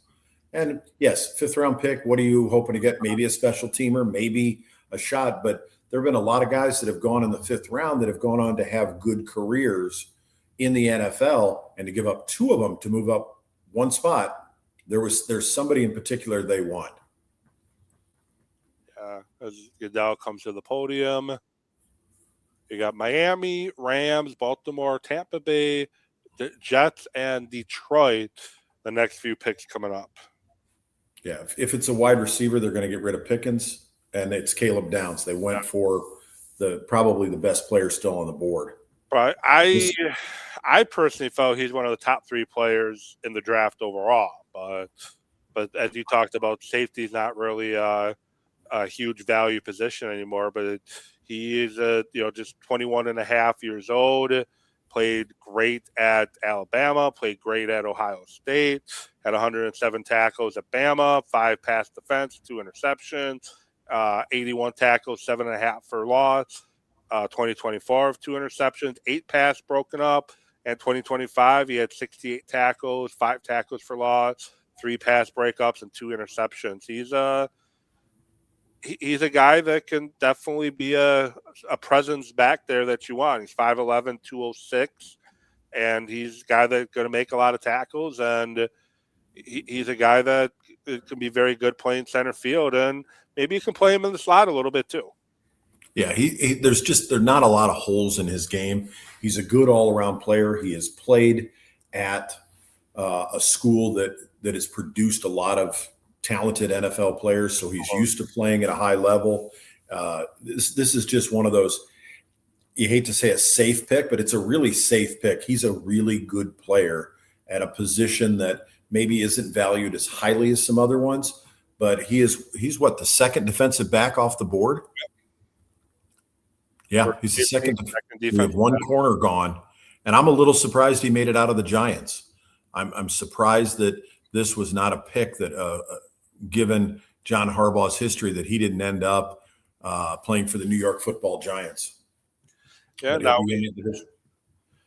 we have a team that could use offensive line help, could use wide receiver help, could use defensive line help. So Miami could go wide range of a lot of areas.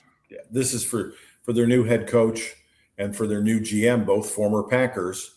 This is a case where you're starting to get some building blocks. I just want a guy that I'm going to plug in. I don't want somebody I'm going to worry about. I want somebody that loves football. Reuben Bain's a possibility, even with his short arms at this spot. But it's either that. I think it's got to be defensive, and I think it's either Bain or it's going to be a corner. So we're showing NFL Network. I know it's highlight reels. They're only showing the big plays. But one of the things I'm seeing in Caleb Downs that I like is when he's tackling you, his head is up. Mm-hmm. I don't know if you remember Clinton Dix used to play for the Packers and then played for the Washington, I think the Bears briefly. When he would tackle you, he'd always duck his head. And you can't tackle what you don't see, and you're likely going to get injured too. And Caleb Downs looks like he keeps that head up when he makes his tackles and does a good job getting guys to the field, down to the field. Yeah, he's just a talented all-around defensive back. They can play him in a lot of different ways. They've got a new defensive coordinator coming in. They got rid of Eberflus, who I don't know how the guy's keeps getting jobs. I mean, he was the Bears head coach for a little while. The Colts were happy he got hired because they were at the point they were ready to fire him as their defensive coordinator.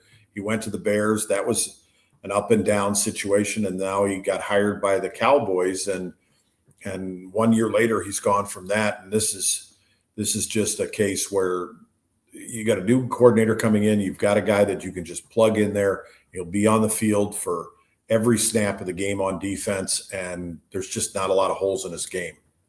Yeah.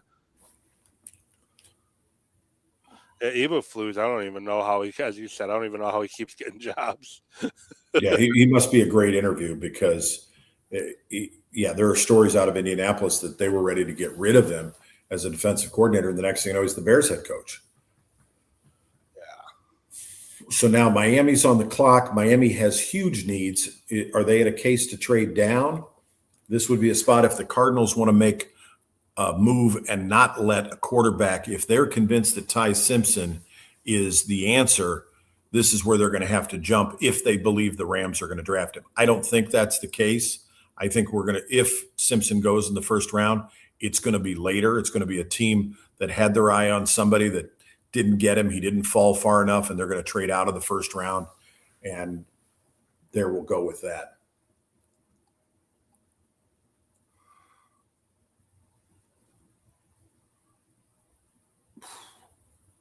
And then the best news for Malik Willis, you pick up an offensive big bookend tackle. Yeah, and he is one big fella. 6'6", 352.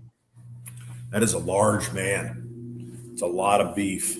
Now, when you're that big, you do get a little concerned about how quick, how good is his feet, how quickly can he move, and is he going to struggle with his weight? That's like the three biggest things you worry about. Yeah, and there are guys that have played heavy. I mean, Lincoln Kennedy, who was with the Atlanta Falcons for a long time, then he was with the Los Angeles Raiders.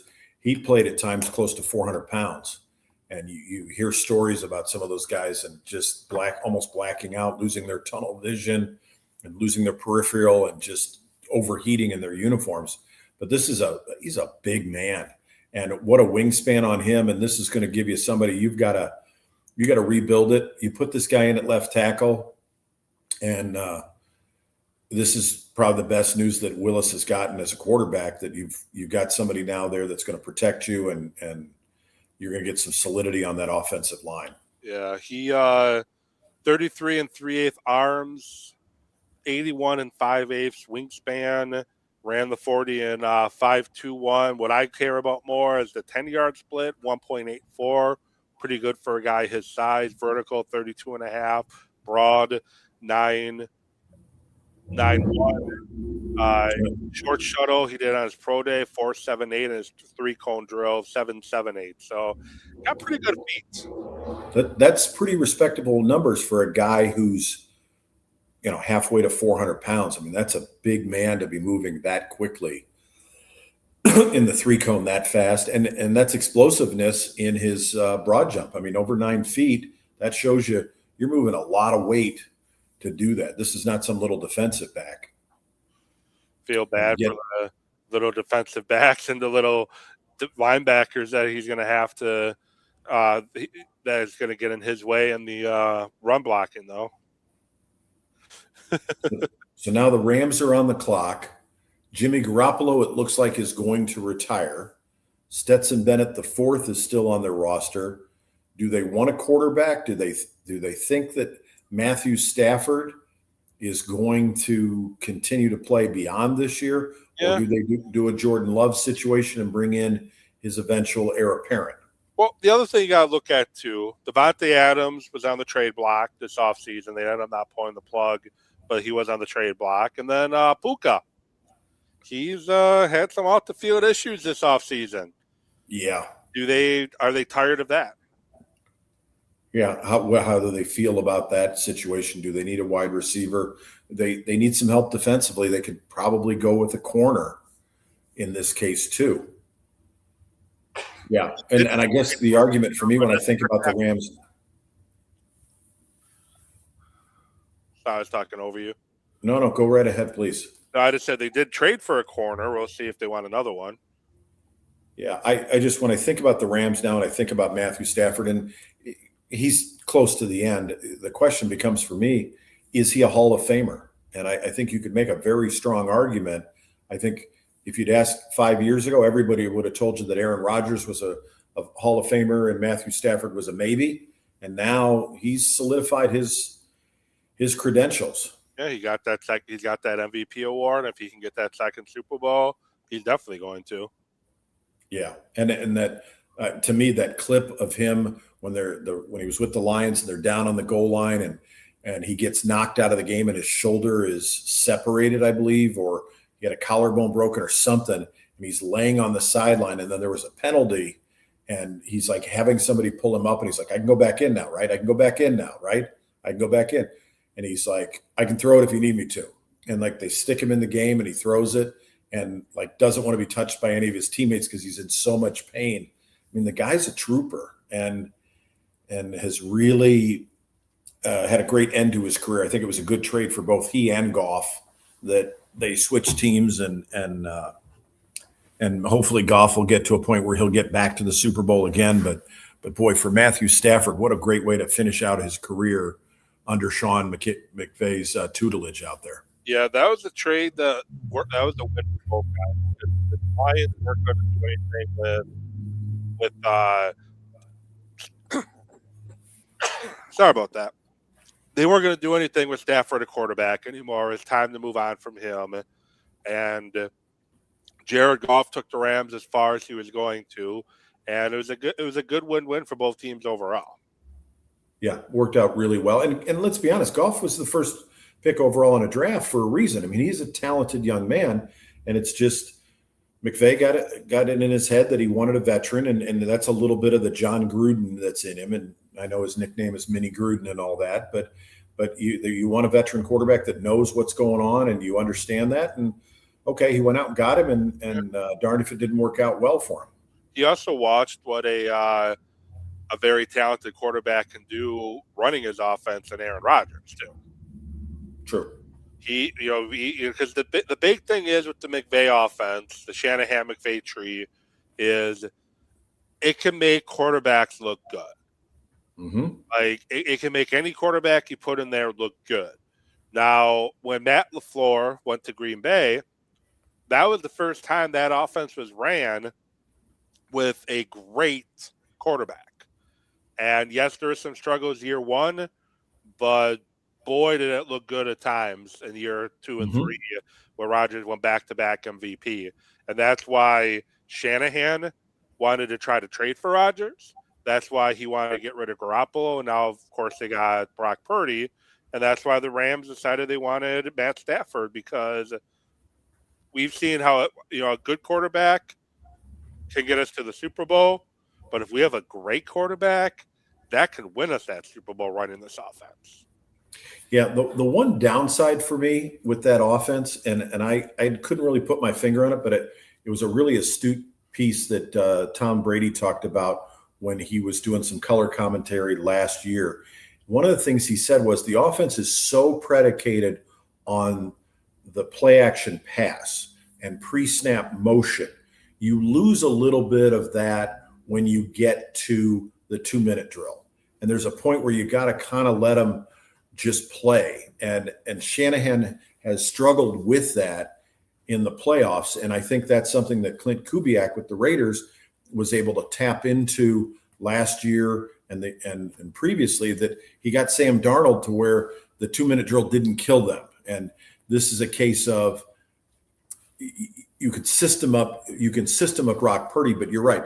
Is Brock Purdy going to be that great passer that you need that can make some exceptional plays the way an Aaron Rodgers can, the way a Tom Brady can, the way a Patrick Mahomes can in those last couple of minutes of a ball game? Well, the Rams pick is in. We'll see if they go quarterback or if they go someplace else momentarily. I think it's been a smokescreen, the quarterback discussion. I think they wanted to get Arizona to trade up and give up some capital, and it was a gamesmanship. I think this is going to be either a wide receiver or a corner. You need somebody on the edge, and wide receiver only because they've got some discontent there. And that Puka thing is just scary. It's a quarterback, Ty Sampson. Wow, they were serious about it. Good situation for Simpson, not Sampson. Good situation for Simpson as well. I'm not as sold on him being an NFL quarterback. He's not very big, but this is a situation he can just kind of sit behind a potential Hall of Famer, study, learn how to be an NFL quarterback, and take the reins from him in a year or two. Yeah, this has got to hurt Arizona a lot. The Cardinals got to be looking at this going, what do we have to do to get a quarterback? Like, this is you've got one in Matthew Stafford. Now you've got his potential successor. I agree. I think his decision not to play anywhere but Alabama speaks to his character as a young man. But the biggest thing with him, the biggest challenge I have with him as a quarterback is much like Bryce Young. They're not over 200 pounds. I don't think he's naturally a 200-pound person. I think his natural body weight is probably in that 195 or below range. He's going to have to get bigger. And maybe that'll come with maturity. Lord knows it did for me. When I was in my 20s, it became a lot easier to put on weight and keep it on. But you've got to get somebody, your ideal quarterback, you want somebody at 6'4", 220 that can take a pounding, that can take the hits, and can be there for 17 weeks of the season for you and hopefully into the playoffs. So you're right. This is a Jordan Love kind of draft for him. I could sit there a year, maybe two. Great pick for the Rams because you're getting a talented quarterback that's played at a high level in the SEC, and you've set up the succession plan for Matthew Stafford where you're just not crippled. You're not crippled in case he decides next year's the last year. You've got it sort of set up, and you got a backup that's been around for a couple of years, and Stetson Bennett IV, who played at Georgia, and probably is your backup quarterback for a long time as well too. Yeah, the one concern with him, one of the concern regarding besides the size, only 15 career games started in college, so he definitely needs some time on the bench in the NFL to learn, because most quarterbacks that started that few of games in college don't transition too well in the NFL. Well, what was the Bill Parcells rule? He had a series of rules for quarterbacks. I want him to have started 3 years. I want him to have a 2/3 winning percentage. I want him over 60% completion percentage. I want him to have gotten their bachelor's degree, whole bunch of things. But you're right. The one-hit wonders, the Achilles Smiths of the world, the Mac Joneses of the world. Yeah, the guys that just they've been great for a year, but you, especially at that position where leadership and charisma and your ability to be the face of the organization are so important. Sorry, not Weiner. Mark Sanchez. I got my U.S. Mark Sanchez. Get your SC quarterbacks mixed up there. Yeah, Sanchez is a prime example. And quite frankly, when you look back, and you'd mentioned NILs earlier, would Sanchez have stayed in college another year? Maybe. But he also got to 2 AFC championship games. Well, Rex Ryan's defense kind of got them there. If they would have had a Brett Favre or an Aaron Rodgers, they would have won Super Bowls with those defenses. Possibly. But he did get him there. Well, this is a great pick for Simpson. This is a great spot for him to land. No pressure. This is the anti-Cleveland for him.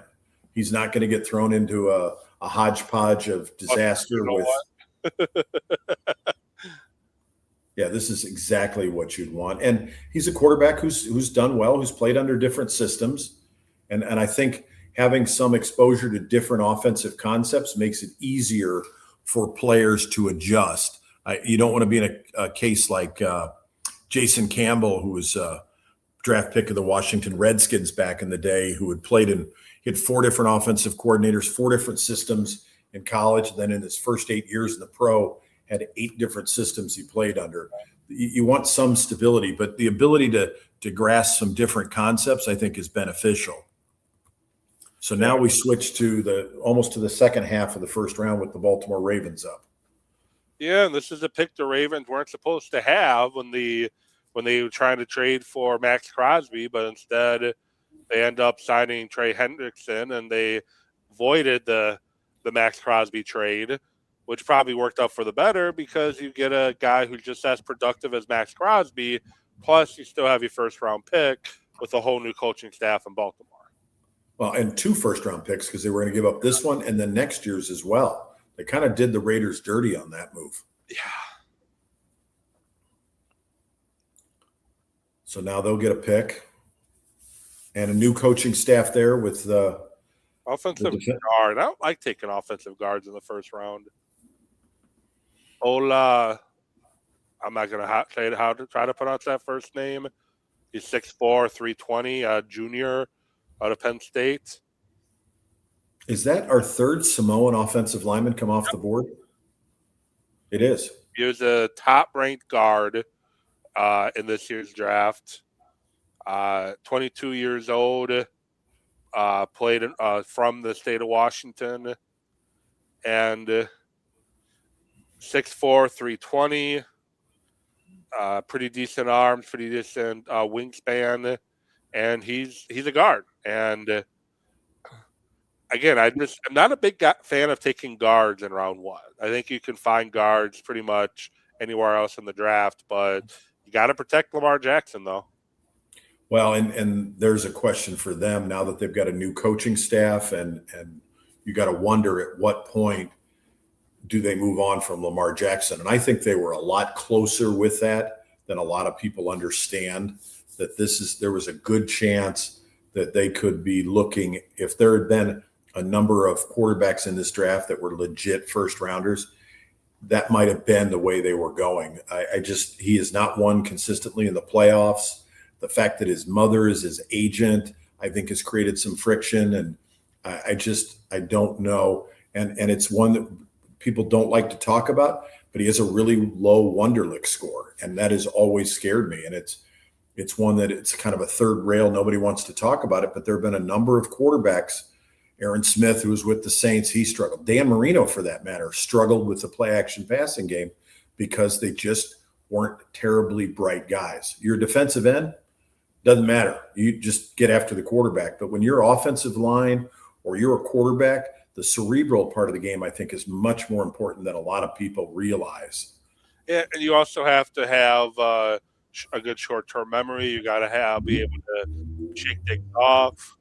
You're going to make mistakes, and you can't let the mistake get to you. I think that's one thing where both Jordan Love gets credit and criticized is he's very nonchalant. He's just kind of like doesn't let things bother him. It's kind of like, hey, whatever, I'll get it next time type of guy. That can both be, that's kind of more what you want in a quarterback to me. knows how to go. Yeah, and it's a different thing because you are, in a lot of cases, you're going to be the face of the organization. You are going to be the guy that that truly is representative of your team and your city in a lot of ways.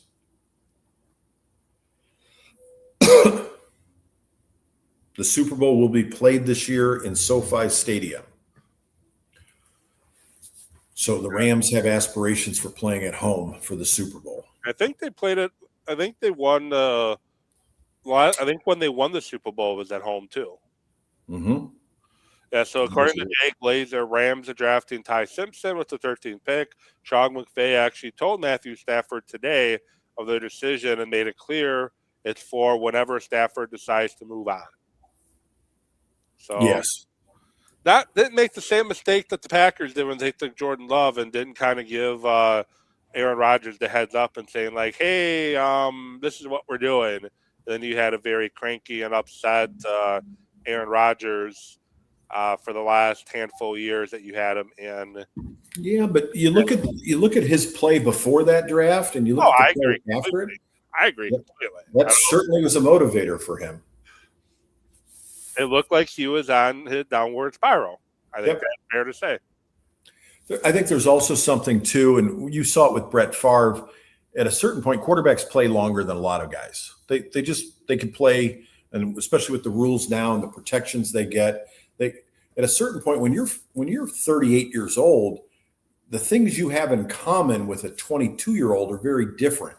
And I think it's a little bit, the things that the things that Aaron Rodgers came out and said about Favre kind of distancing himself and changing in a different dressing room and some other things, it became sort of self-fulfilling prophecy for him too. He became that player. And I think you're seeing it with the Steelers now, where Aaron Rodgers is now maybe he's communicating with the team and they're just not disclosing it. But are you going to do the things that you need to do to be part of that team? And there's that, it's are you a good teammate first, as opposed to just are you a great player? Looks like the Buccaneers have turned their card in. Now, changing topics here. Do you think there's a producer in these war rooms with the headset on, listening to the TV truck, and they give the war room a heads up that, hey, we're coming to you in 5, 4. We're show, because every war room reacts the same way when the cameras get there. They're all celebrating like they just made the best pick ever. No doubt in my mind it's a little staged, and I'm okay with that. It's fun and it's interesting for people. I love the ones during COVID when Belichick just had his dog at the table and Cliff Kingsbury was sitting in whatever luxurious home he owned and doing that kind of stuff. But taking care of their business, if you know what I mean. With the bathroom. I remember that one. And this is, it's a fun thing, and it's exciting for the fan base, and it's exciting for the players on the team. Everybody's 0-0 in their record, and this is a great time for these young men that are getting a chance to fulfill a dream that probably dates back to 6, 7, 8 years old, where it's the pinnacle. This is the thing. So now you've got the Buccaneers, who are set at quarterback, and they're not scared of the arms. They're not scared of the short arms. Nope. And sometimes you just got to say screw it and take a chance on a guy. Like watch him play football. He's a football player. Yeah, and he played at a big school, and there's a point where it didn't bother him at Miami. I'm in Chicago, where I met Mike Singletary during the Bears heyday back in the 80s. And Mike Singletary is not a particularly tall individual. And he went in the second round and had a pretty darn good career. Played with some great players, made it to the Hall of Fame. One could make an argument that maybe he's not. And we talk about this guy's Reuben Bain Jr.'s got just slightly under 31-inch arms. He's still a very large man. And it's, if he's as productive as he's been, that may translate, and you have guys that maybe they get dinged a little bit and maybe they're not top 10 picks. Yeah, I think I'm watching it now on ESPN. I think I think there's a little bit of, hey, the camera's on, look for the red light, we're going live, guys. And they're communicating David that to him. Rolick, who his career ended with a neck injury, is another guy who had shorter arms. Marvin Ingram Jr. Ingram's a guy that had a pretty solid NFL career. Mm-hmm. Yeah, and this is at 15, he fell a little bit. Yes, I think that was a concern. He's the third edge off the board. Okay, but this is probably a good spot for him. He's not super big. He's only a little bit over 260, 6'2", so he's not a dominantly big guy. But the way the game has changed with as much nickel as everybody plays, this is not 1979 in the running game. Everybody's lining up in the I formation and pounding the ball. He'll find a way to do it. And Todd Bowles I don't think he's a great head coach, but I think he's a pretty good defensive coach. And I think they will be okay. And they will find a way to utilize this young man to get production out of him and for him to be an impact player on their defense. Freshman year, 7.5 sacks, 12.5 tackles for loss, 3 forced fumbles. Played in 9 games in 2024, missed the last 4 games because of an injury. Had 3.5 sacks, 5.5 tackles for loss, and then 2025, 9.5 tackles for loss, 9.5 sacks, 15.5 tackles for loss. He's a guy that plays on the opposite side of the line of scrimmage. He makes it very difficult for offensive linemen to push him around, and he gets in the backfield and he makes plays. You don't get 15.5 tackles for loss just by sacking the quarterback. You get it by being able to stop and chase down the running backs too. Mm-hmm. Yeah, and there's a quickness factor there, and this is a guy that could play very well, and maybe he's a difference maker for them in a division that 10-7 will win that division and get you into the playoffs. Now the big one is the Jets are on as we're approaching the halfway point with their second pick now, and Aaron Glenn trying to hold on to his job. So where do they go now with the Jets? David Bailey with the second pick, edge guy. Obviously, Delta going edge again at 16. But apparently they like the pick. They're all clapping and celebrating. Yeah, I got to think this is we got to start to see a run on cornerbacks at some point. It's not the head coach on the phone either with whoever they're drafting. So I don't know if that's a position coach, or I don't know if that's the coordinator or who that is. So this could be interesting for them. And they changed both coordinators. I think Glenn's hanging on to his job. I don't know that he makes it out of the season. The Jets have just been a constant mess. But to have 2 picks in the top 16, the 2 picks in the top half of the first round, you got to come away with 2 starters that are just going to be players for you. Well, the guy NFL Network showing right now with the Jets fan chanting Jets, Jets, Jets, Jets. Guy ran into in Green Bay last year and actually had a conversation with. I was trying to get some audio to share on social media from talking to him, but unfortunately the audio didn't turn out very well. But kind of cool to see him. And I think he said he's been to every draft since they took it out of New York. So it's kind of cool to see him there.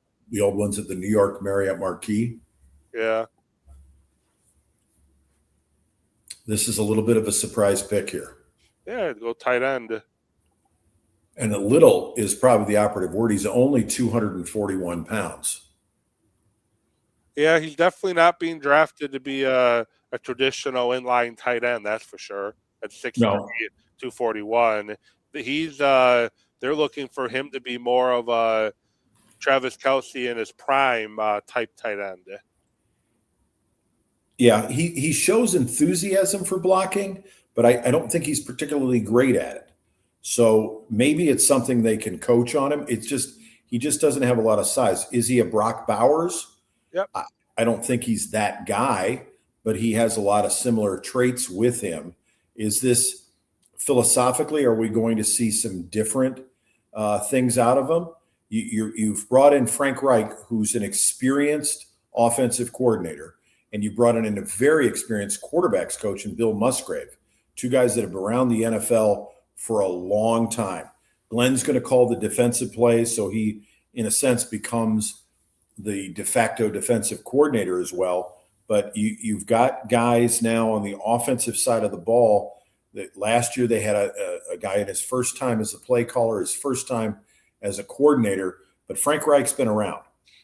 He's done well. He's been a head coach twice. He was the head coach on an interim basis in Stanford last year.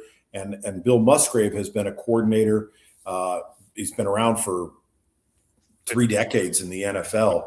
So you've got some experience there on the offensive side. We'll probably see more 12 personnel where they're putting 1 back and 2 tight ends on the field as opposed to running just 3 wides.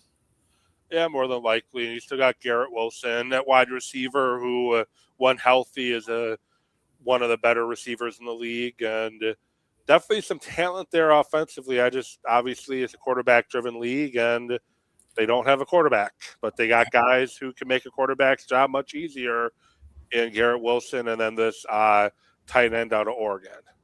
Boy, if Geno Smith can make a comeback from this, it would be a story for the ages. If he can do a late career resurgence, because he was dreadful last year in a difficult situation. He was good in Seattle, not very good in Vegas, and we'll see who's the real Geno Smith. What we saw in New York and in Vegas, or is it who we saw in Seattle, or is it somewhere in between? Yeah, and somewhere I think that locker room was very fractured when he was there the first time. Wasn't it where somebody punched him and hit him in the jaw and broke his jaw or something? Yeah, I believe so, yeah. Yeah, it was a linebacker, and it just those kind of things just scream to me it's a dysfunctional team. So maybe he's better. I've never seen it where a quarterback comes back like this. It's a rarity to see somebody traded back to the team. And if he can do great, maybe he saves Aaron Glenn's job. And if he doesn't do well, they're looking at the quarterback draft class for next year. Yeah, and I don't think that's the former Jets quarterback that they would prefer come back to New York. I think that's the quarterback they would have preferred just won a Super Bowl in Seattle. Boy, they've chased a few off, huh? You look at some of the teams that have. I mean, at one time, the Carolina Panthers had Sam Darnold and Baker Mayfield on the same squad and couldn't get good quarterback play out of them. That just speaks to an organizational failure. Now we're back in the NFC Central with the Detroit Lions. Yeah, is it possible they could draft an offensive coordinator? Yeah, the first NFC North picked North team to draft, and kind of going to get your thoughts here. One of the first games in the NFL this season is being played in Australia. Isn't that a little too much now? Like England, Germany, fine, whatever.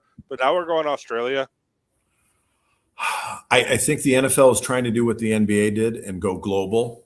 I personally have thought for a long time that if I were the commissioner for a day and I didn't get booed at the draft like Roger Goodell does, I think there's a chance for the NFL to expand by 8 teams. And I know that sounds radical, but then it would very easily lay into you're playing the entire division. It would get rid of some of these crazy schedules where, let's be honest, the Chicago Bears benefited last year by having the last place schedule. And now they go from worst to first.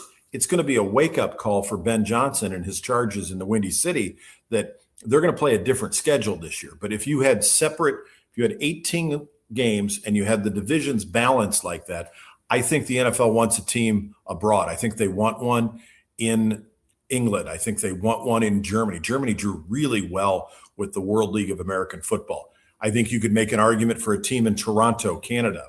I think you could make an argument for Mexico City. I think there are some other locations, St. Louis, with what they're drawing with the St. Louis Battlehawks and the UFL, they need a team there. And this is a team, St. Louis, up until the Rams got there, they had never hosted a home playoff game. The Cardinals never had one in their entire existence there before they moved out to the desert. So St. Louis is doing it. I think Chicago could very easily support a second team. And if they move to Hammond, Indiana, or they move to Arlington Heights, I think we could see a second team in Chicago. Certainly New York supports too. So is it a lot? It's a logistical nightmare. Jacksonville's got their connection with Khan having business interests in London. I think it's inevitable. I think we're just going to be playing it. And they're not traveling on trains anymore. They're flying. Yeah. So well, it's not the worst. It came out last year, during this offseason, that the ultimate plan for Goodell is to do an 18-game schedule, and every team plays at least one game internationally every year. I just have an issue of going all the way to Australia. Now, at least the NFL is smart and have the Rams and the 49ers going out there, so you have two West Coast teams going to Australia. Imagine if you would have had like the Patriots and the Bills having to go out to Australia. That would have been a rough flight.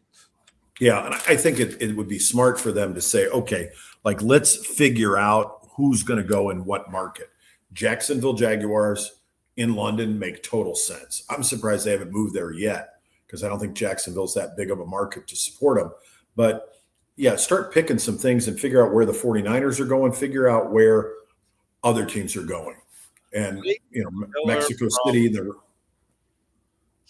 Blake Miller from Clemson just went to Detroit, 6'6", 317-pound tackle. To me, he's your prototypical left tackle, good length, good size.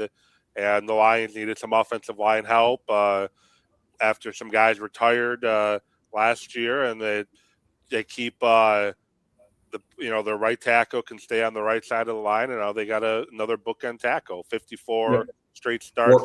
Or this guy goes to right tackle and Sewell moves over to the left.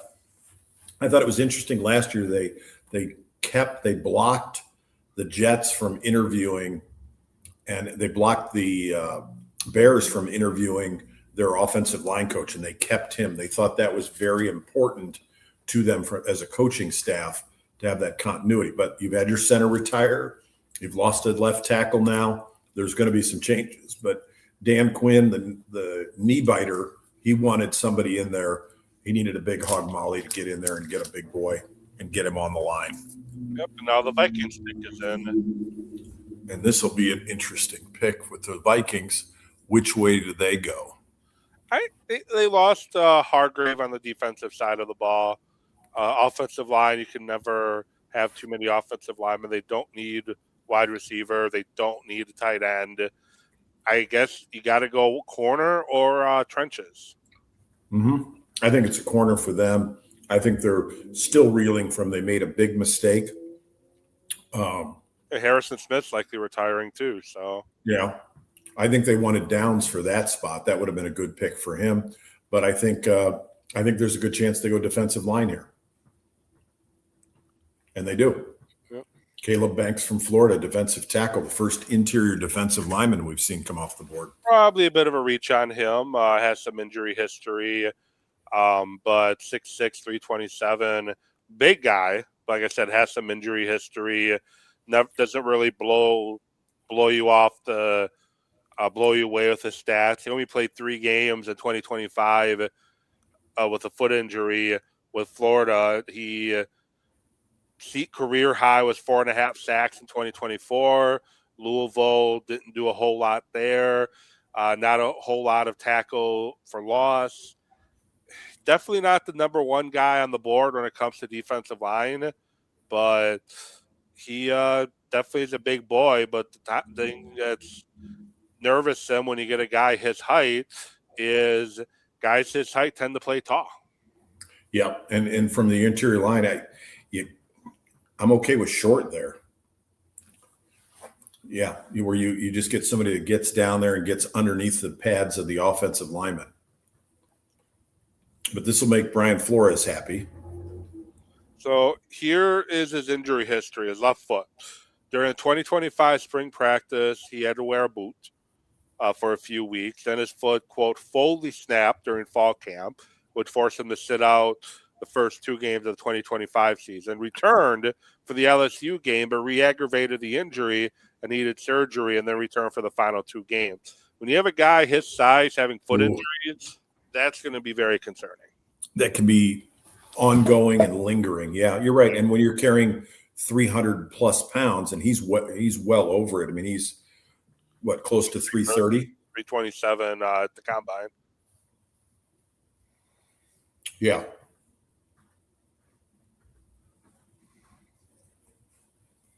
Yeah, we'll see what he comes up with. But hey, you got to win the line of scrimmage. He was the athletic, the beast. He was the 4th rated defensive tackle I think Caden McDonald and Peter Woods would have been better options. Christian Miller, he's their third-rated defensive tackle. He's likely a day 2 pick. And then you have number 4, Caleb Banks. So a bit of a stretch there, but hey, if you like him, he's your guy. Might as well go get him, I guess.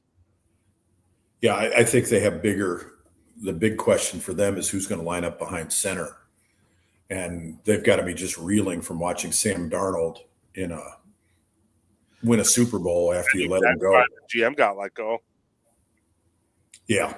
And from what I hear, he probably spent less time watching football than you and I do. He seemed to be a very laissez-faire kind of guy. Yeah. I don't know how you get a job like that, because I would like it. I'd be good. I'd probably put a little time and effort in. Yeah. Definitely. This is where it gets interesting, and this is where I think teams start to show in the draft kind of what you value higher and what you value lower, and what players fit for you. And we've got a couple of teams coming up that have playoff aspirations. We've got Carolina. I don't know what's going on there. I'm not convinced that they're capable of making a move, but then it's the Eagles, the Steelers, and the Chargers. And I know they all think that they can be playoff contenders, but they all have holes. They've all got some issues that you begin to wonder. Well, with the Eagles, they have a quarterback, a wide receiver, that's likely going to get traded after June 1st, and A.J. Brown. Yeah, he's probably headed to Boston, and he's going to play for Vrabel again. And that's a case of I think it's a chemistry issue with them. And I think I was looking at something the other day. I think they've got another guy on the block that I hear discreetly they're dangling, and that's Jalen Carter. Yeah.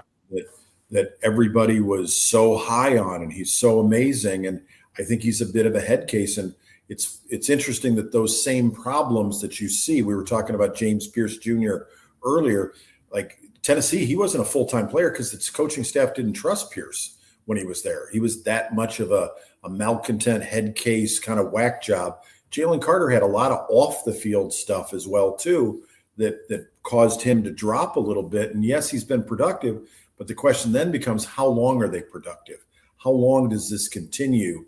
And especially when you get to that second contract, when you're investing a lot of cabbage and you're putting a lot of money into these guys, I think you got to reevaluate. I think we're seeing more of that in the NFL, where it's becoming a 4 or 5 year league for some of these guys, that teams are more willing to move on from somebody where they would hang on to them before.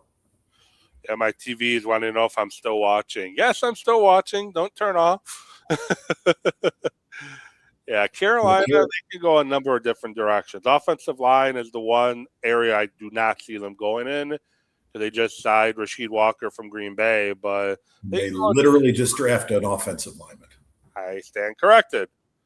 That's why I don't get paid to do this, and I just sit in my living room and do it for the people with you and the people that watch, because I clearly don't know what I'm talking about. Wow.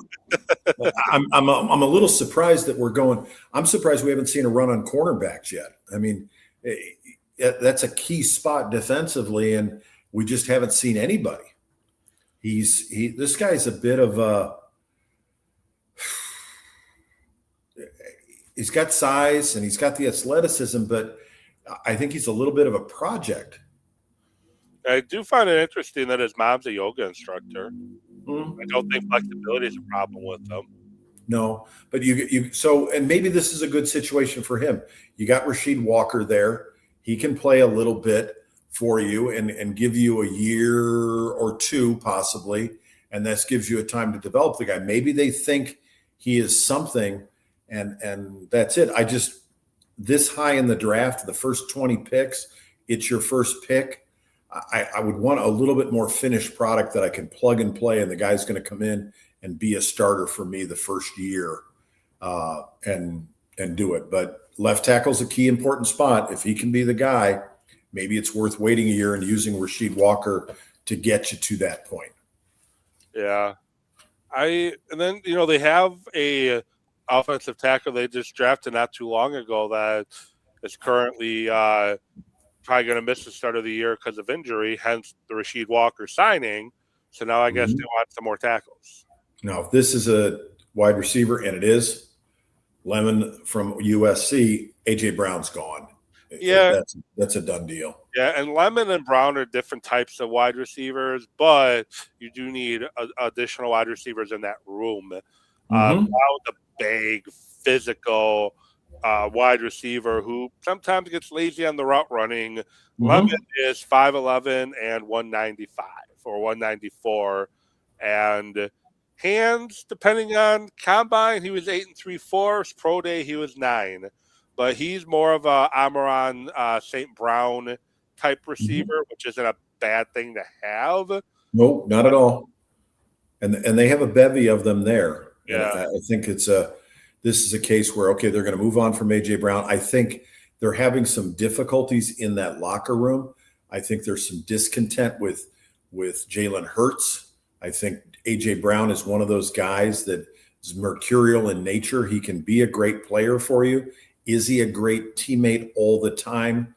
Not necessarily. And winning is a great disinfectant. It's a great deodorant, and that's wonderful. But as we go forward, does he give them does A.J. Brown give them the chemistry that you want, or is he just a pain in your backside the whole time? And I think somebody needs to have a serious conversation with Jalen Hurts, and he needs to get on the page, because he has been a guy that has had good years and had bad years, and he's gotten guys head coaching jobs that have been his offensive coordinator, and he's gotten guys fired. So he needs to be a little bit more playing within the system and realize his benefits. He's a quarterback that if he's throwing, to me, if he throws under 20 times a game, they're going to win the ball game.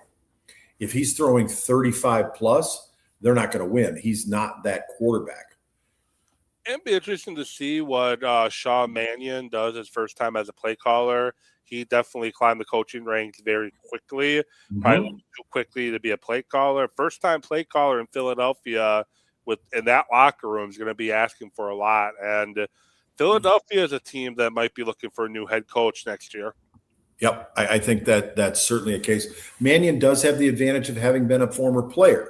But you're right. He has had a quick rise, not unlike Kellen Moore's quick rise. Kellen Moore was a backup. Then he ended up being the offensive coordinator in Dallas for a guy he played behind. It took him a while to finally get that head coaching chance, though. Yeah, it did, and probably rightly so. I mean, he was okay in L.A. with the Chargers, and then I think he showed what he could be in Philadelphia. And it remains to be seen what he'll develop into in New Orleans, But this is a case where, Jalen Hurts it's the chemistry and the dynamics of everybody getting along and kind of being on the same page. And I don't think they've been there.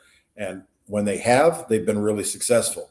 And it's weird to me because their head coach is a former offensive guy, but it doesn't feel like they are his offensive identity. He hasn't been the play caller in a while. He gave up the play calling duties to he's now in Indianapolis, and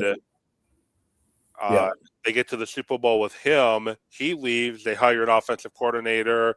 Doesn't work out. Then they hire Kellen Moore, and they go on to win the Super Bowl. So it's like every other year they have to bring in a new coordinator. And, hey, maybe the Eagles win a Super Bowl this year if it goes like how it's been, or gets to the Super Bowl at least. And now you get to the Pittsburgh Steelers, a team being held hostage perhaps by Aaron Rodgers. You got a new head coach for the first time in 18 years? This is a different era for the Pittsburgh Steelers. It definitely is, because you get rid of a coach. I guess get rid is probably not the right word, but I'm sure he was probably told, like, hey, retire or we're going to move on. You get rid of a coach who couldn't get it done in the playoffs for a coach that couldn't get it done in the playoffs. Mm-hmm. Yep. And Mike McCarthy had some good run in Green Bay, the Super Bowl win, but at the end of the day, he just couldn't get it done in the playoffs. Yeah, I think McCarthy, and it's interesting.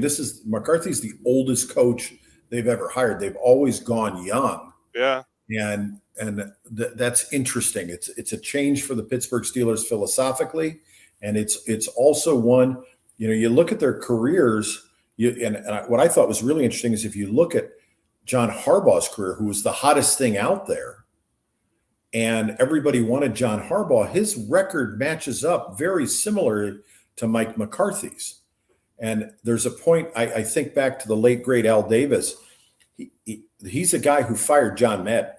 And the only thing John Madden did wrong when he was with the Raiders was he coached for 10 years. Al Davis believed a coach should not coach more than 10 years. Yeah, and Bill Walsh kind of had a similar philosophy too. Yeah, you just there, and you look back and there are not, and you could say, well, Belichick coached forever, Emlyn. That's a one thing. Yeah, but Belichick really had 2 terms there. There was the first term and then there was the second term. So I think people get tired of the voice, and it's, quite frankly, it's a grueling job the way it is now. It's a 365-day commitment. And I think you saw that with Tomlin. I think you see it with John Harbaugh. And I think Mike McCarthy, if you look back, if he had left 3 years earlier in Green Bay, we'd be having a different conversation about him. Yeah. It's just different. So now you're rebuilding in Pittsburgh. McCarthy's going to be there. Hopefully he and Aaron Rodgers get along well. Maybe this is what they thought Nathaniel Hackett would be in Denver, to bring Rodgers in and have a guy that he supports him, and what it was supposed to be with the Jets with Nathaniel Hackett. But McCarthy's got a chance, and he's a Pittsburgh guy. He's from that area. He's from Western Pennsylvania, and maybe a dream job for him to finish out his career and maybe get that second Super Bowl ring. And it's kind of funny, the team that beat the Steelers, the last time the Steelers were in the Super Bowl, they lost to Mike McCarthy. Mm-hmm. Yeah. Well, and you look at Tomlin's last years, he was becoming Marvin Lewis. He was a guy that got you to the playoffs and then didn't win. Yeah. And that's just, what is your standard at that point? And Pittsburgh has always prided themselves. They've always thought that they're different in some ways. And what happens now, I'll be very curious to see culturally, how does the team change? How does it different? How do they progress from here to the next level of what this evolution is with a coach that's probably not going to coach anywhere near as long as your other guys did? Well, the Steelers don't know who their quarterback's going to be, but regardless who their quarterback's going to be, they want to protect their quarterback. Yep. What do? They go with an offensive line in Maxwell Ihanuchor. Mm-hmm. So he, nice offensive tackle guy who, one of my buddies, Scott, brought up to me recently as hoping he could be around in the second round and the Packers could maybe go after him. Another big guy, 6'5", 320. And he's big dude, good run blocker, pretty solid in pass protection, a little bit raw, but he's a guy that can definitely be a long-term starter. And if you quarterback Aaron Rodgers, or if it's the guy they drafted out of Ohio State last year, got to protect him. And that's something they did not do well last year. Yeah, this is a very intriguing prospect. Prototypical size, came from a big school. What's very interesting, and I had this conversation recently with my nephew, who's a high school athlete. There are just guys that are better athletes. This person has just been drafted in the first round in the top 21 picks by a storied NFL franchise and has played football for 5 years. This is a guy that 5 years ago started playing football. He's playing soccer before that. He's played basketball before. No, he's a big dude. I mean, being 6'6", a little hard to coach that. But it's amazing to me that you get some of these guys that are, and I've played with guys that played in the league. I played with guys that played at Division I.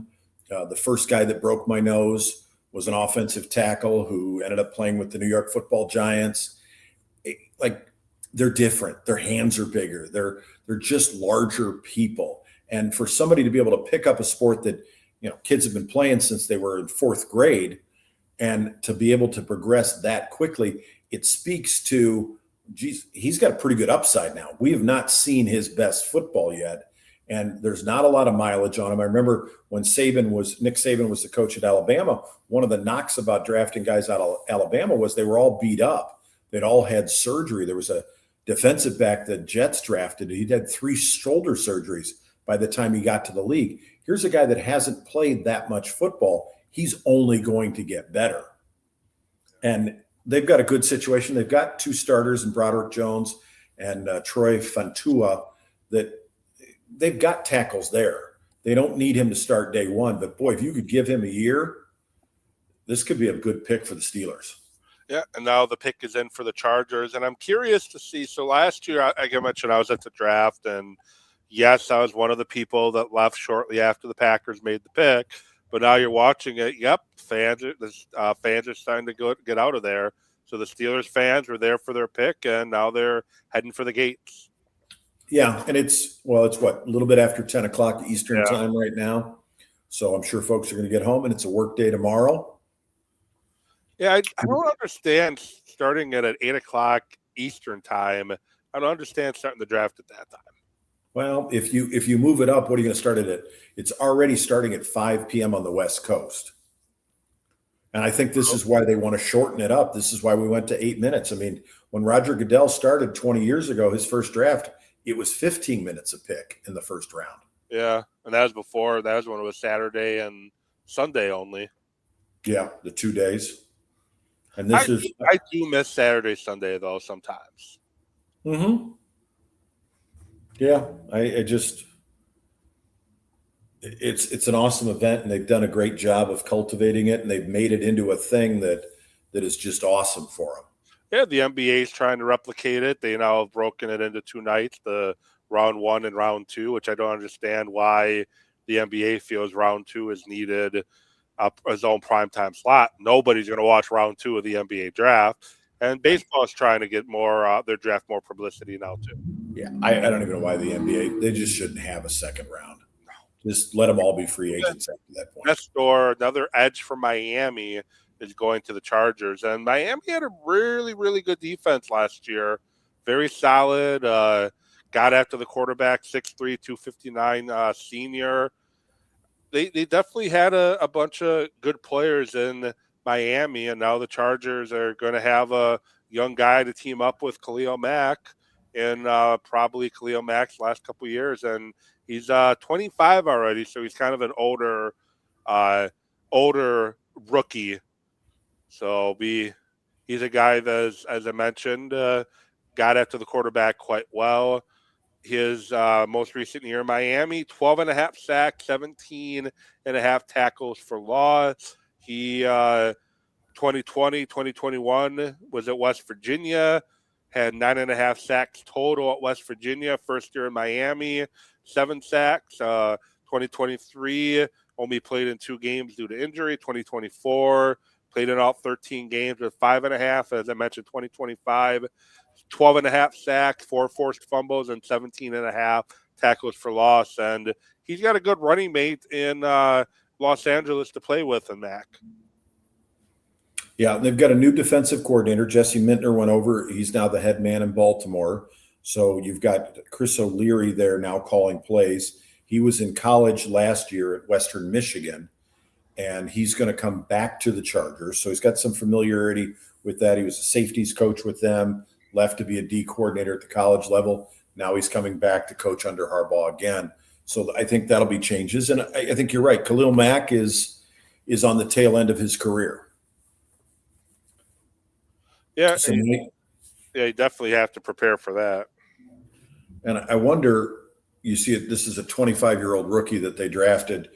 I wonder if we see with the NIL deals and players staying in college a little longer, if we start to see some more of these older rookies and we see guys that are a little bit more developed, that are a little bit higher floors, but maybe lower ceilings, that you're getting a little bit more of a known product, that these guys, you kind of know what they are and you kind of know how they fit, and you're not going to have the developmental, especially at this part of the draft. Maybe in rounds 4 through 7, we'll see some of that stuff, but guys are going to stay there in college longer. Yeah, and he's a guy that took advantage of that extra COVID year, and then he had an injury. He was a 6-year senior, so he spent 6 years in college before going pro. Yeah, I just saw some tight end got an additional year of eligibility from the NCAA, and he's not going to get drafted. He's not that good, but he is in his 9th year of college. Just wonder if he's working on his doctorate by now, or if it's a second master's. Yeah, maybe he might be able to do brain surgery by the time he's playing or done in college. One of, that's just, you just wonder how much schooling you've gone through at that point. And I remember you mentioned Matt Leinart earlier. There's a guy who enjoyed college. I mean, he really enjoyed his last year, and being the starting quarterback at USC would probably be a pretty good gig. And he just sitting in hot tubs enjoying himself. Nothing wrong with that. Dallas back on the clock for the second time tonight. So they originally had the 20th pick, but they traded with the Cowboys, and the Eagles traded, and now the Cowboys have the 23rd pick in the draft. A rare change within the division. So maybe they're keeping Pickens because they had a chance to grab a wide receiver there where the Eagles took it, where they took Lemon from USC. So you got to think, what else are they looking for on this team? They need corners, they need safeties, they need linebackers, possibly a running back. We don't think anybody's strong enough there. An edge rusher, I think, is always going to be there, and who knows what Jerry Jones is going to do. Yeah, who knows? He chased away one of his best players last year, Micah Parsons, because he didn't want to negotiate with his agent. He reached out to the agent for Pickens today. Same agent, by the way, if I'm not mistaken. Reached out to the agent today, and now he's the franchise tender. Or just a couple of days ago, his son came out and said they're anticipating Pickens playing on the franchise tender this year. What? Yeah. He's trying to sign the tender. So they will do something here, and then Cleveland is up next, which is going to be an interesting pick as well, because that is a team just in a complete rebuild. You've got Dylan Freeman is still out there. I would Mel Kiper Jr. is calling him the best player left. He is a pretty athletic safety out of Oregon, and the Cowboys could use some help in that defensive secondary. It may not be a corner here, but Thieneman he's a very strong player that has tested extremely well athletically and been super productive. Well, if they take Thieneman, they take the two best safeties in the draft. Yeah, entirely possible. Malachi Lawrence, edge from UCF, should have been a second-round guy. He was the 59th of his position for ESPN, 54th overall. Likely should have been a second-round pick, but the Cowboys, you mentioned earlier, they want more edge guys. Might as well sign it, draft edge guys. Yep. Yeah, just get a bunch of them. Get a bunch of them in and go to town on it and hope at some point that it clicks. So that's two additions to their defense. Christian Parker, their defensive coordinator, has got to be happy because they were not productive at all last year defensively. They just couldn't get off the field. They haven't been that good in a while. Even when Dan Quinn was there, their defense still wasn't that great. The Packers ate Dan Quinn's defense for lunch anytime they got on the field against each other. Yeah, and I think Quinn's one of those coaches when he's got really good talent, he's a really good coach. When he's got so talent, I don't think his defense is that sophisticated. No. And we'll see what Christian Parker's looks like. He was the defensive backs coach in Philly the last couple of years. Now he gets his chance to be the defensive coordinator. He has some experience coaching in Green Bay when Matt LaFleur first got there. We'll see what Parker does calling the plays.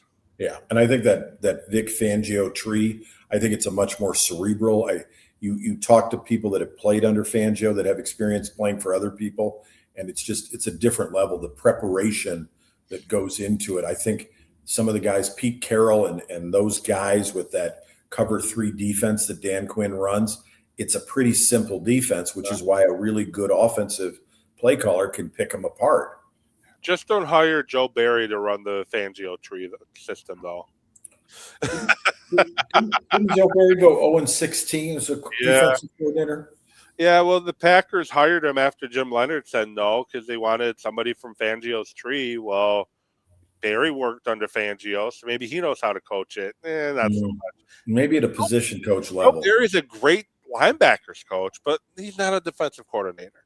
No, and there's something to play calling. I mean, there's something to putting that together and having a feel for it, and it's not as easy as it looks. And it's, what did Steve Sarkisian say, the Texas Longhorns head coach?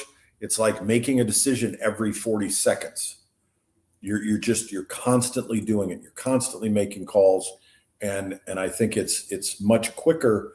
And offense, you can kind of script a little bit and you can do it. Defense is much more reactionary, and you've got to get a feel for where your game's going, and you've got to almost get in the head of that offensive play caller and anticipate what they're going to do to get your guys in a position where they can make the big plays.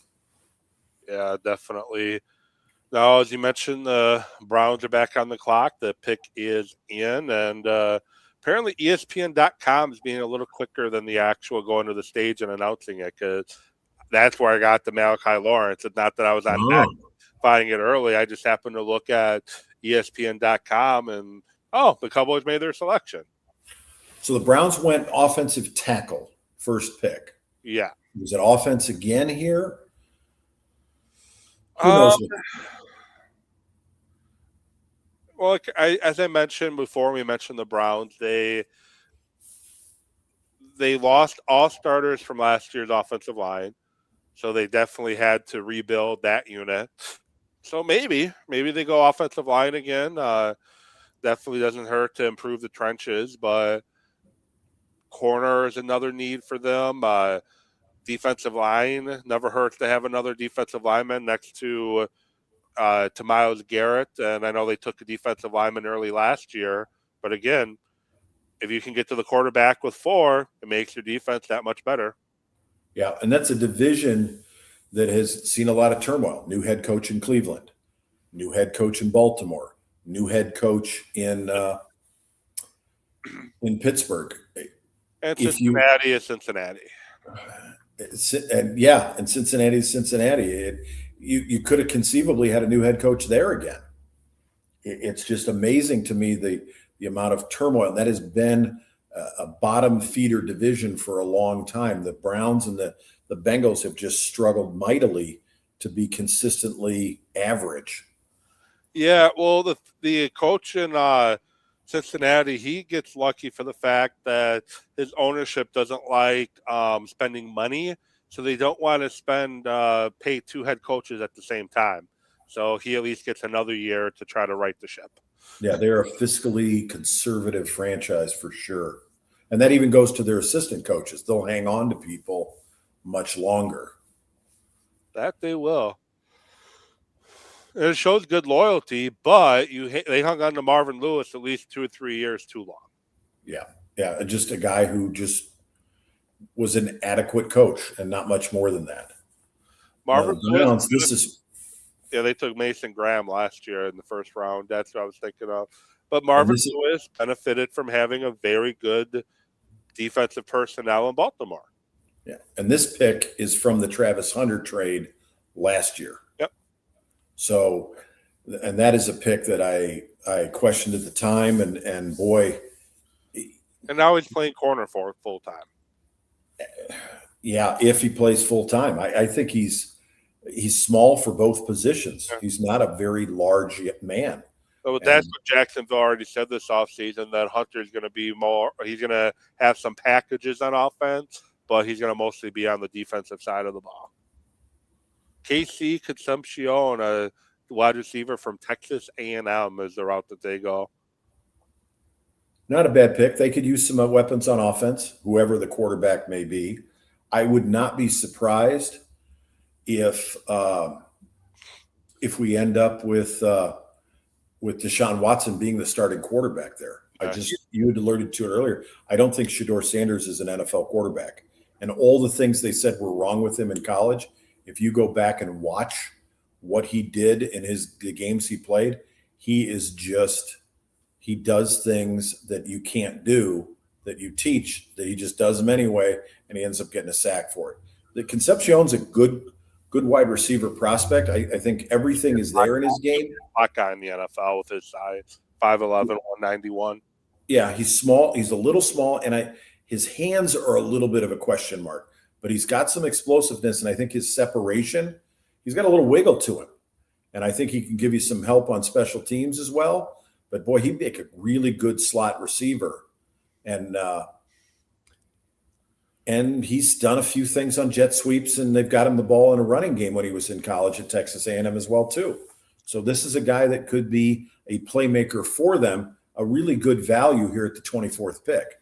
Now, you mentioned the hands. He had 5 drops in 2023 and 71 catches, 7 drops in 2024 with 53 catches, and 7 drops in 2025 with 61 catches. Never went over 1,000 yards in college, but North Carolina State, not really known for their quarterback play when he was there, did have 10 touchdowns in 2023.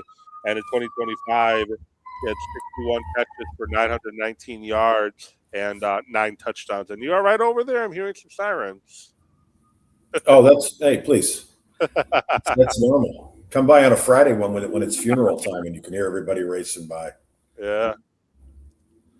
Yeah, my wife works from home sometimes, and when she has people from rural areas, they'll be like, do you need to go? And she's like, please, we're right on a major thoroughfare. We have a major road, and it is actually an access for a hospital. So we get a little excitement now, and then we get our own version of live PD right in the front yard. Well, the Chicago Bears now on the clock. Yeah. I know the enthusiasm is high here in Chicago, and everybody is convinced. I am not convinced Ben Johnson is fully there as a head coach. I am totally not convinced that Caleb Williams is the answer. And they're going to play a first-place schedule this year. Well, and I think that's going to be a comeback to them. The big thing Ben Johnson has to decide, one of the biggest things he needs to decide, is he okay having a quarterback that he has to pretty much completely adapt his offense for? He's a guy that likes to be on schedule. He's a guy that likes things done a certain way. He's a guy that likes the quarterback in the pocket. Or Caleb Williams, if you force him to be a pocket passer, he isn't very good. He is good off schedule. He's good trying to buy time in the pocket. He's good running around like a chicken with his head cut off. That's where Caleb Williams is at his best. And Ben Johnson has to decide, is he okay with that running his offense? Well, and the other thing is, how does he handle adversity? How does Caleb Williams respond when things aren't going well? And it did pretty well last year in Chicago, but can he do that 2 years in a row? Well, and things were going good for him, and things were good. And to me, it's the guy that can handle it when everything's going against you. And can you make, you alluded to it with can he make the routine plays? Can he drive the chains? Can he drive a thing? It's not always about the Hail Mary pass or doing something crazy. Is it, how do you grind the clock in a ball game in December when it's cold outside and you're playing in a division where a couple of your teams, it gets really, really cold? Yeah. While we wait for the Bears pick to come in, so just on X, I generally don't understand why you trade for Antavion Wicks and draft Malachi Lemon, which your first-round pick, a receiver room made up of Devonta Smith, Lemon, Wicks, and Hollywood Brown doesn't make a ton of sense to me right now. Good point there. They're all kind of the same receiver. Hollywood Brown, I don't understand. I just never felt like he's a legit NFL player. I don't think he is as good as he thinks he is. I think we may have just had a trade here too. Looks like we did. It looks like Houston has jumped up right behind the Bears. They would have traded with Buffalo. Yeah, Buffalo dropped down a spot, 2 spots actually. So we've got another trade. Texans get 26 and 91. So they'd get 2 picks. Bills get 28, 69, and 167. So there's somebody Houston's going after. There is somebody that has dropped enough that they're okay. I would not be surprised that is an offensive lineman if the Bears don't go that way. That it might be Caleb Lomu out of the offensive tackle out of Utah. I think they want to get better on the offensive line. And they've got a quarterback that has been a little up and down. And More it's time down, ultimately. more down than up. And they got rid of their offensive coordinator. They got rid of Bobby Slowick and chased him out of town when he had done pretty good. And now does DeMeco Ryans, does he stick with the guy he got, or is that a scapegoat position where they're just churning through those? Yeah, and the Texans have a decision time to make. Do they want to pay C.J. Stroud a crap ton of money when the production since his rookie year just has not been there? Mm-hmm. Rookie year when they played a bad schedule and expectations were low. And who is the last great Ohio State quarterback? Been a lot of flops that have come out of Ohio State, a lot of very mediocre guys out of that university. Dylan Theinman, safety Oregon. So good pick for them. Good value with that pick and a great athlete. Get a good athlete, get some the defensive backfield was hit hard with injuries this past year, as well as guys leaving, and they get a guy, as you mentioned, is a great athlete to play the center field of their defense, and safety is a position they need, and he's going to be a good center fielder in that division full of quarterbacks that like to attack the center of the field. Mm-hmm. Hearing rumors now, we've got Houston on the clock, but right after them is the San Francisco 49ers. I heard they are looking to trade that pick. So there must have been somebody that they targeted that just got picked in the last couple of picks. Yeah, I'm still seeing Buffalo on the clock on ESPN and whatever, so I'm a little confused here. Yeah, I'm showing Houston at pick 26 on the clock. They had traded with Buffalo. Yeah, and I'm showing Buffalo at 26. So So the Texans got the 26th pick and the 91st pick. Buffalo gets 28-69, so they're moving up in that third round, from the bottom of the third round to the top of the third round. And then they also pick up pick number 167, which should be a fifth rounder. Another comment I saw from Ian Kenyon talking about the Viking selection. Lingering foot issues on a 330-pound frame is a hell of a risk in the first round. Yeah, that's just you got to get guys. I always like guys from big schools that have played big-time competition, and they've got to be relatively healthy. And foot injuries, this is another Bill Walton situation. When you've got really big people, that's hard. And the problem that you have, if there's any sort of lower leg injury with a big guy, that's when you blink and he goes from 327 to 400 because he's not able to do any conditioning and they just get big. This is a good pick for the Bears. He will be a solid safety for them. So ESPN was just waiting until Buffalo is officially on the clock to make the switch. A good downfield guy too at the safety position. He's 6 foot 206, pretty good speed, 4.35 40, and he had 4.5 tackles for loss in 2024 at Purdue, 104 tackles, and 3.5 tackles for loss, 96 tackles overall in 2025 for Oregon. He played Purdue for 2 years, 6 interceptions in 2023, none in 2024, 2 in 2025, 7 pass breakups in 2025 as well. He arrives hot as a tackler, which could lead to inconsistent angles from depth.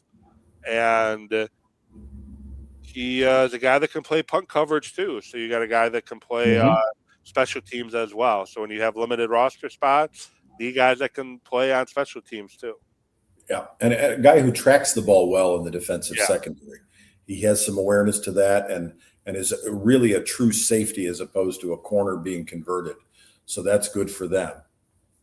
Looks like the Dolphins just made a swap with the 49ers and traded into that 27 spot, which will be right after Houston, who has turned their pick in.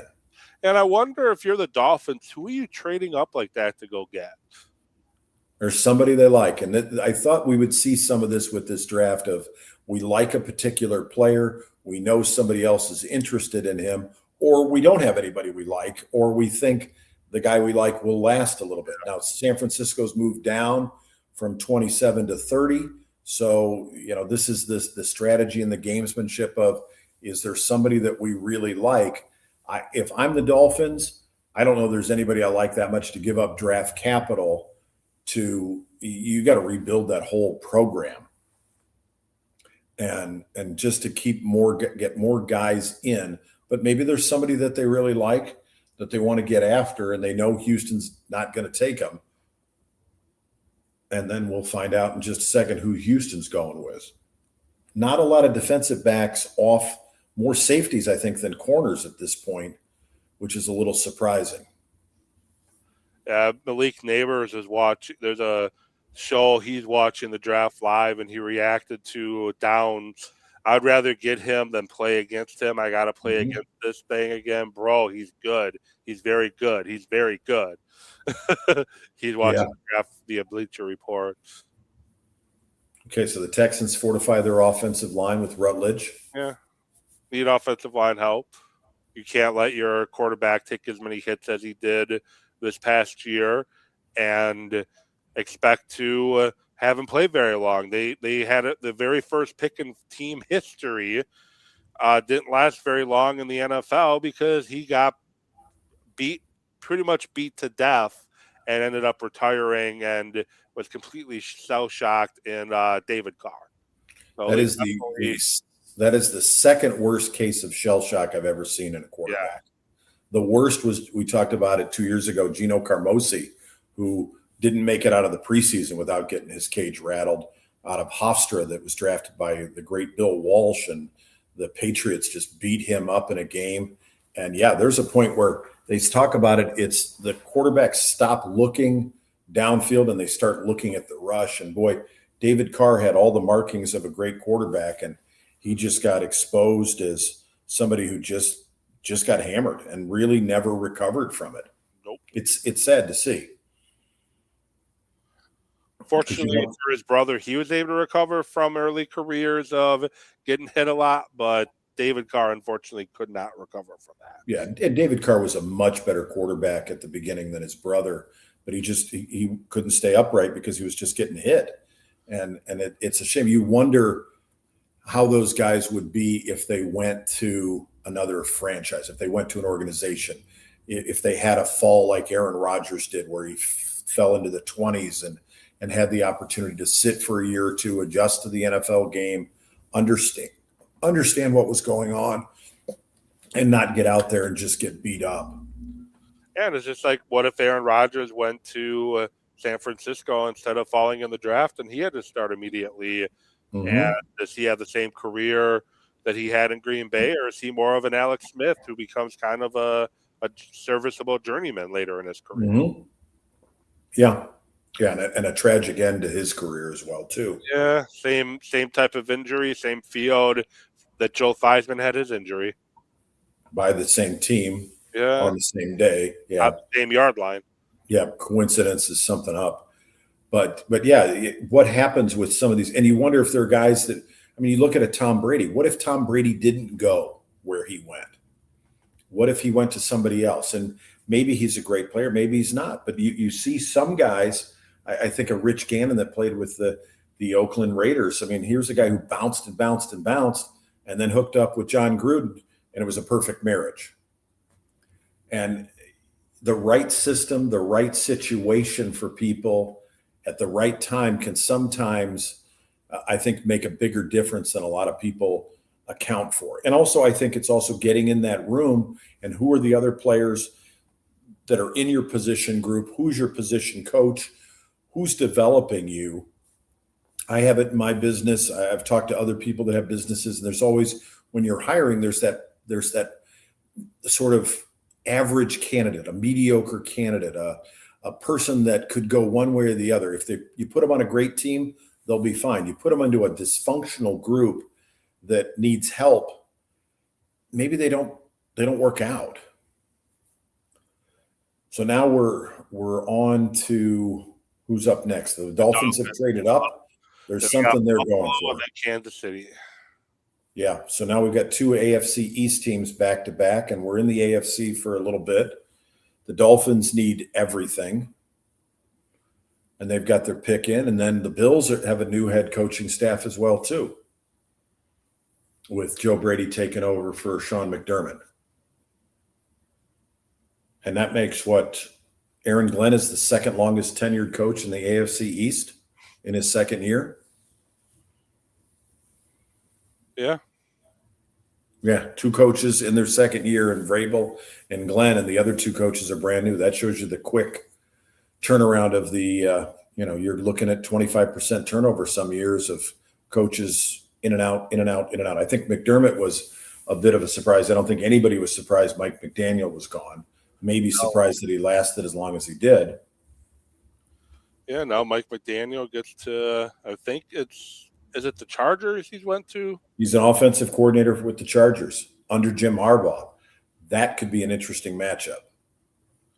Yeah, you have a very intense coach in hardball, and then McDaniel is kind of like chill, dude. Come on now. Chill dude, and very cerebral and a very sophisticated offense. Yeah, very smart offensive mind. He just So how does he? The guy I wanted the Packers to take goes 27th to the Dolphins. Yeah, good pick for them. Very good defensive back. Yep, good size on him, almost 200 pounds. They need solid picks. They've got to. Hafley's got to get guys that are just good guys that are not going to be problem children, and get some people in there that are just, I can play football, and that's what I'm all about. And this is one of those guys. He 4-year player at San Diego State, played 12 games, first 2 years didn't start, started 12 of 12 in 2014 and 11 of 11 in 2025.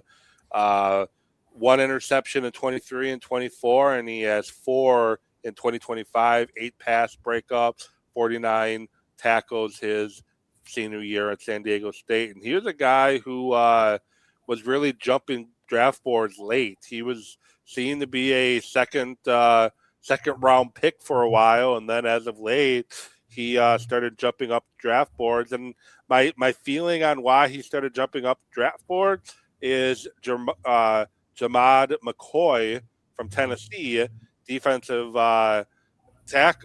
defensive back. There's a big concern with him on his knee. He hasn't been able to go through the draft process at all, and he was seen to be probably the best corner overall in this draft, but nobody's seen him work out. He did do some exercise at his pro day, but they haven't really been able to see him a lot. And I think with McCoy dropping, Johnson was the beneficiary of that. Yeah, we've not seen a run on corners, and you're right. I think McCoy dropped, much like, what was it, the corner from Michigan last year? Was it Will Johnson who dropped as well? Same thing. Couldn't work out. Injury concerns. Is he going to be a player? And he dropped into the second round because of that and got picked up by the Chargers. Yeah, well, the Patriots pick is in, so we had another trade because I could have swore it wasn't the Patriots that was supposed to be on the clock. But now the Patriots are on the clock, so they traded with Buffalo. They were at 31. Yep, now it's updated. Buffalo dropped down to 31, so there must have been somebody they like, the Patriots. My guess is we're going to start seeing a run of defensive backs. Yeah, this is a spot where there's some value there with it. And yeah. Well, not yet with the Patriots because they did not go defensive back, but they want the position to protect their quarterback. Nothing wrong there. He got hit a lot in the Super Bowl. He did, and this was their first round draft pick last year was an offensive tackle with short arms.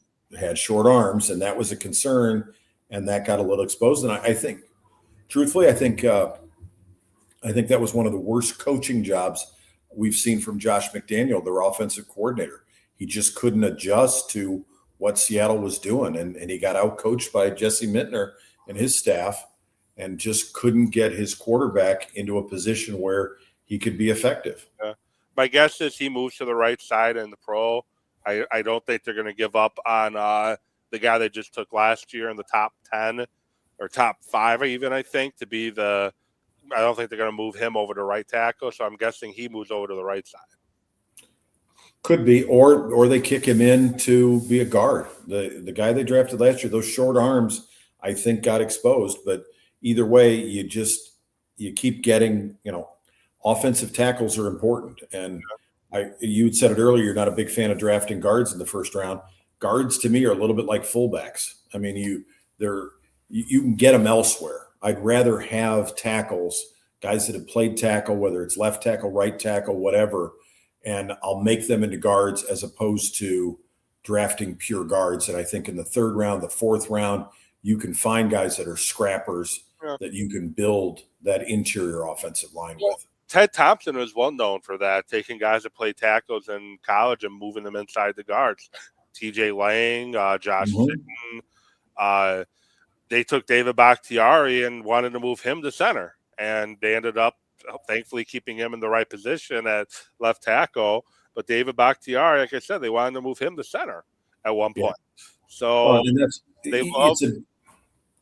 it's your dominant position. Everybody wants to be a tackle if you're an offensive lineman. Everybody wants to be a left tackle. It's like everybody wants to be a shortstop. You get those great players, and maybe they're just not as great at a tackle. They'll probably end up being a pretty good guard. Yeah, and then high school, the best offensive linemen are always the left tackle, right tackle. College, the best linemen are always the left tackle. And that's who they end up moving to guard. That's because they're a good left tackle at Eastern Michigan University and TJ Lang's case. Doesn't mean he's going to be a good left tackle in the NFL. So move him inside. No. But you can move him down. It's Al Davis with the Raiders used to do it. He started everybody in training camp that was a defensive back started at corner. Every defensive back started at corner. And they famously, their guy who's tied for their second in interceptions, Lester Hayes, was a linebacker in college. And he was going to be a safety for him, but they put him out at corner and they just kind of left him there. And he and his stickum stayed on the outside, and he ended up tying Willie Brown for the most interceptions in Raiders history. Tackles are it. I think there's a point where you start everybody at left tackle, and if they don't pan out there, they kick into guard or they kick over to the right side. But this is somebody they wanted. They knew he was dropping. They knew the Dolphins weren't going to go there, so they traded back. They traded up. This is these little mixed matches of who's picking who. And they jumped ahead of Kansas City because Kansas City's probably looking for an offensive lineman at this point. Well, I'm looking on X right now, unrelated news. I know we had a bunch of storms come through last week. Well, Oklahoma's getting hit today. Air Force Base in Oklahoma took a direct hit from a pretty nasty-looking tornado. So, thoughts to all those people in the path of those storms. Hearing tornado sirens for pretty much 4 days in a row was not a lot of fun. Travis Air Force Base was hit earlier. Yeah, I got an update. Yeah. Air Force Base was just hit in Oklahoma. Yeah. It's amazing. This year, Illinois averages 54 tornadoes a year. We have, up until last week, we had done 59 tornadoes for the year already. And tornado season runs from March to June. So from April to June. So April, May, June, 3 months, we averaged 54. We had 59 last week. Last Friday in Illinois, there were 31 tornadoes.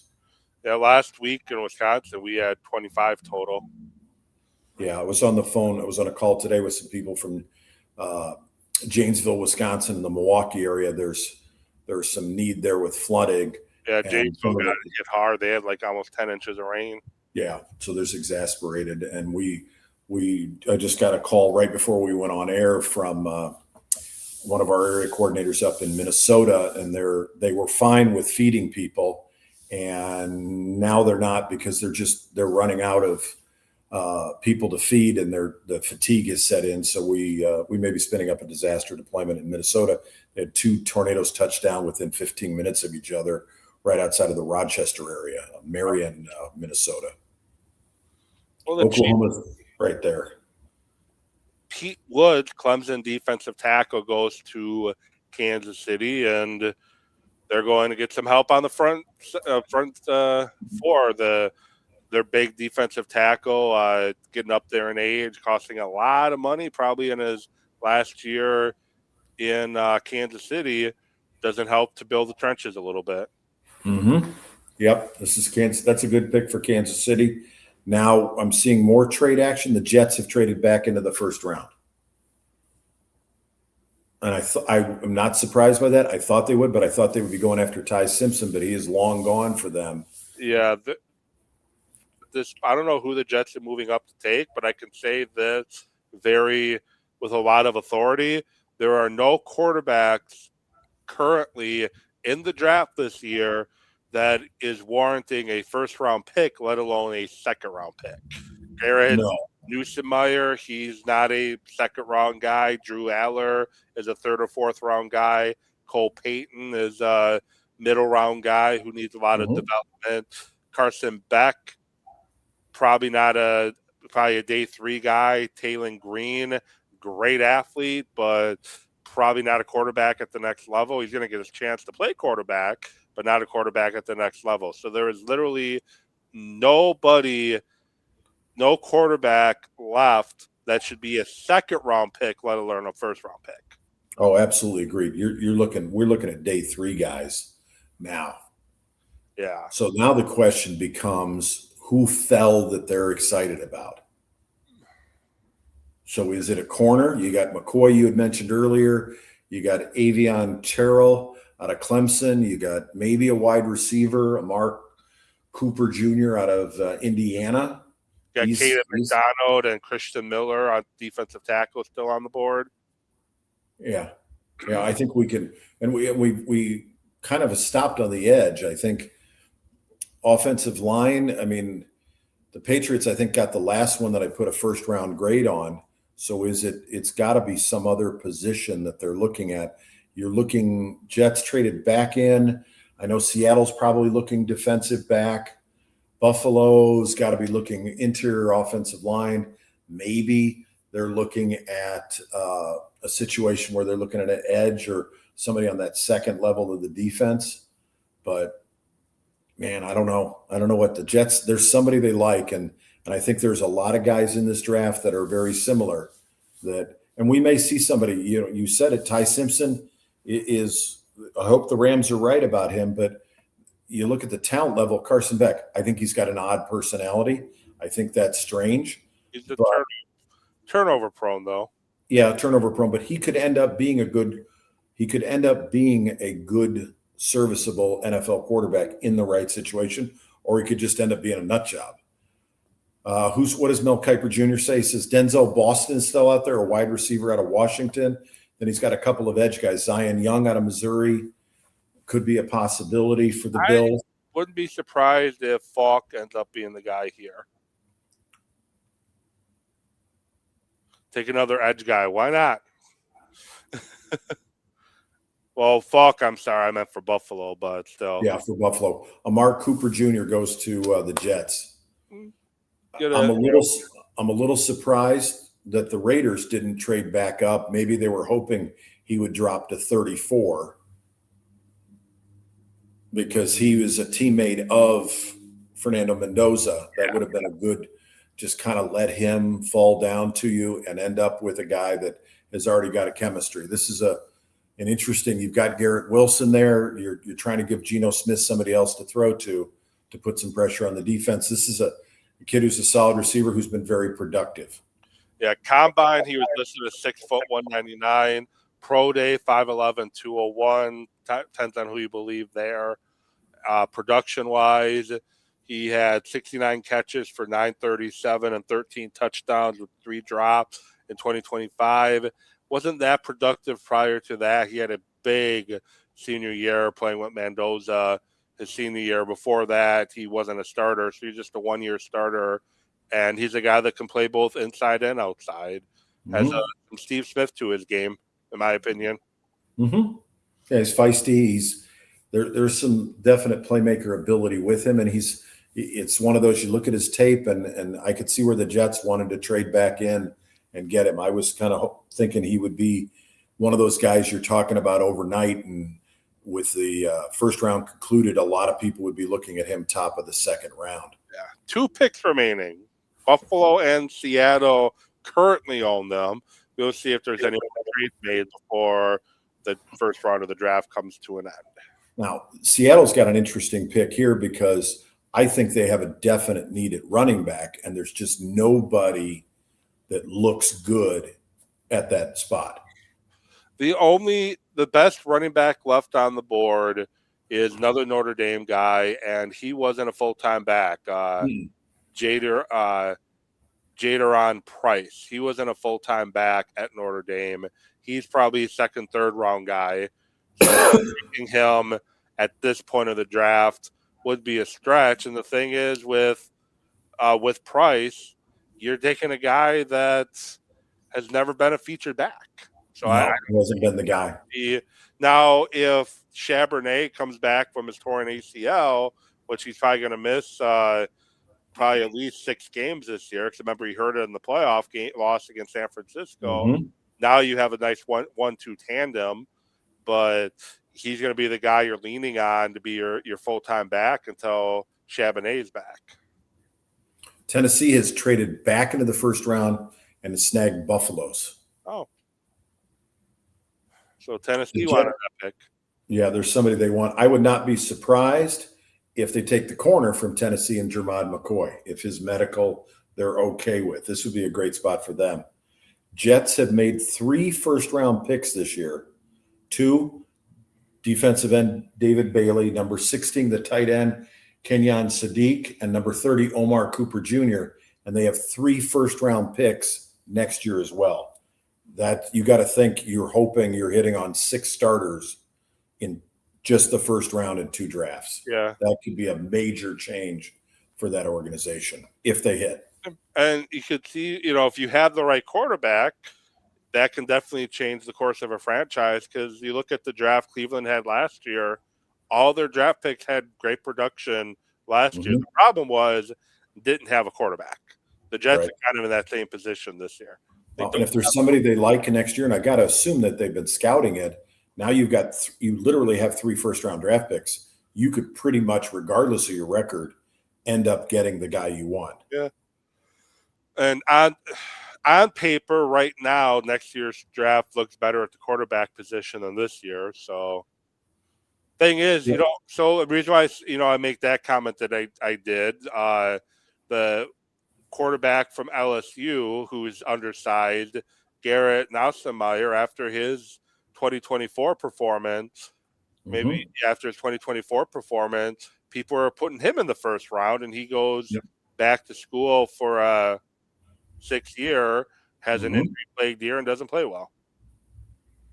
Yeah, well, and part of it too, the media will dangle it out there, and if you listen to the media, there's going to be 75 guys drafted in the first round because everybody's a first-round pick. Falk. So Tennessee. So I had the team wrong, but the player right. Falk to Tennessee from Auburn. So that'll make an improvement for them. 4th overall edge, 25th overall, 87 grade according to ESPN. Matt Miller says he's similar to Eric Armstead, 6'6", 276. Now, what you worry about as a edge guy, especially if you are if you edge as a 3-4, you're worried about him being able to get bend around the corner. If he's coming out 3-4 instead of a 2-point stance, not as big of a concern. True. The Jets trade with San Francisco that got him the 30th pick, which got him Amar Cooper, their 3rd first-round draft pick. They gave up the 179th. So New York ends up with number 30, and the Giants the San Francisco 49ers end up with pick 33. Financial considerations there a little bit going into the 2nd round. And then you end up with number 179. Not bad. Yeah, I'm hearing rumors the 49ers were going to draft Lomu, who the Patriots snagged at 30. And that's why the Patriots traded up. And that's why you see San Francisco trading down. Yeah, and then when you're in this position of the draft, especially with San Francisco now picking first pick tomorrow, you're going to have like maybe 4 or 5 guys that you want. And you can look at it. Now, number one might be gone. Well, now you can look at, I got 4 more guys I want. There's a good chance if I move back a few picks, acquire some more picks, those, at least a couple of those guys might still be around. I know that's what the Packers did when they took Eddie Lacy. They drafted back originally because they were pretty confident that Eddie Lacy would still be there, and he had a pretty good 2-year run in Green Bay before his weight and ankle injuries caught up to him. Yeah, another guy with lower leg injuries and weight. Not an offensive lineman or defensive lineman, but it's still a big dude. I do give him credit, though. He played with a bad ankle against Dallas, and that's ended up how Ty Montgomery became the featured back. He was playing on one foot, and he tried to turtle the guy, but because of how he landed, he re-aggravated that ankle injury and had to miss most of that rest of the year. Yep. Yeah, sometimes you give it all up, and there it is. So he definitely left it all on the field. That he did, and probably cut his career a little short with that. So the Seattle pick is in. The draft is actually going to be done shortly after 10 o'clock this year. It's 10:01 Central Time, and normally we're about pick 20-something right now, and now we're on 32. So I guess shrinking it to 8 minutes per pick was a smart choice. Yeah, we're gonna be real close to 3 hours total runtime with the final pick in. So our show, we're at 3:15 because we started about 10 minutes before 7, but a little before 10 minutes before 7. I think a little before that, but good. Yeah, Darnell Tate and Falk, 2 good pickups for the Titans. I don't think Tate was fourth best player in the draft, but I think it's a good quality player. Yeah, it's just is he a wide receiver one? If you're drafting at the 4th pick in the draft, is he that much different than Omar Cooper Jr., who went 30? I don't know that he's that much better.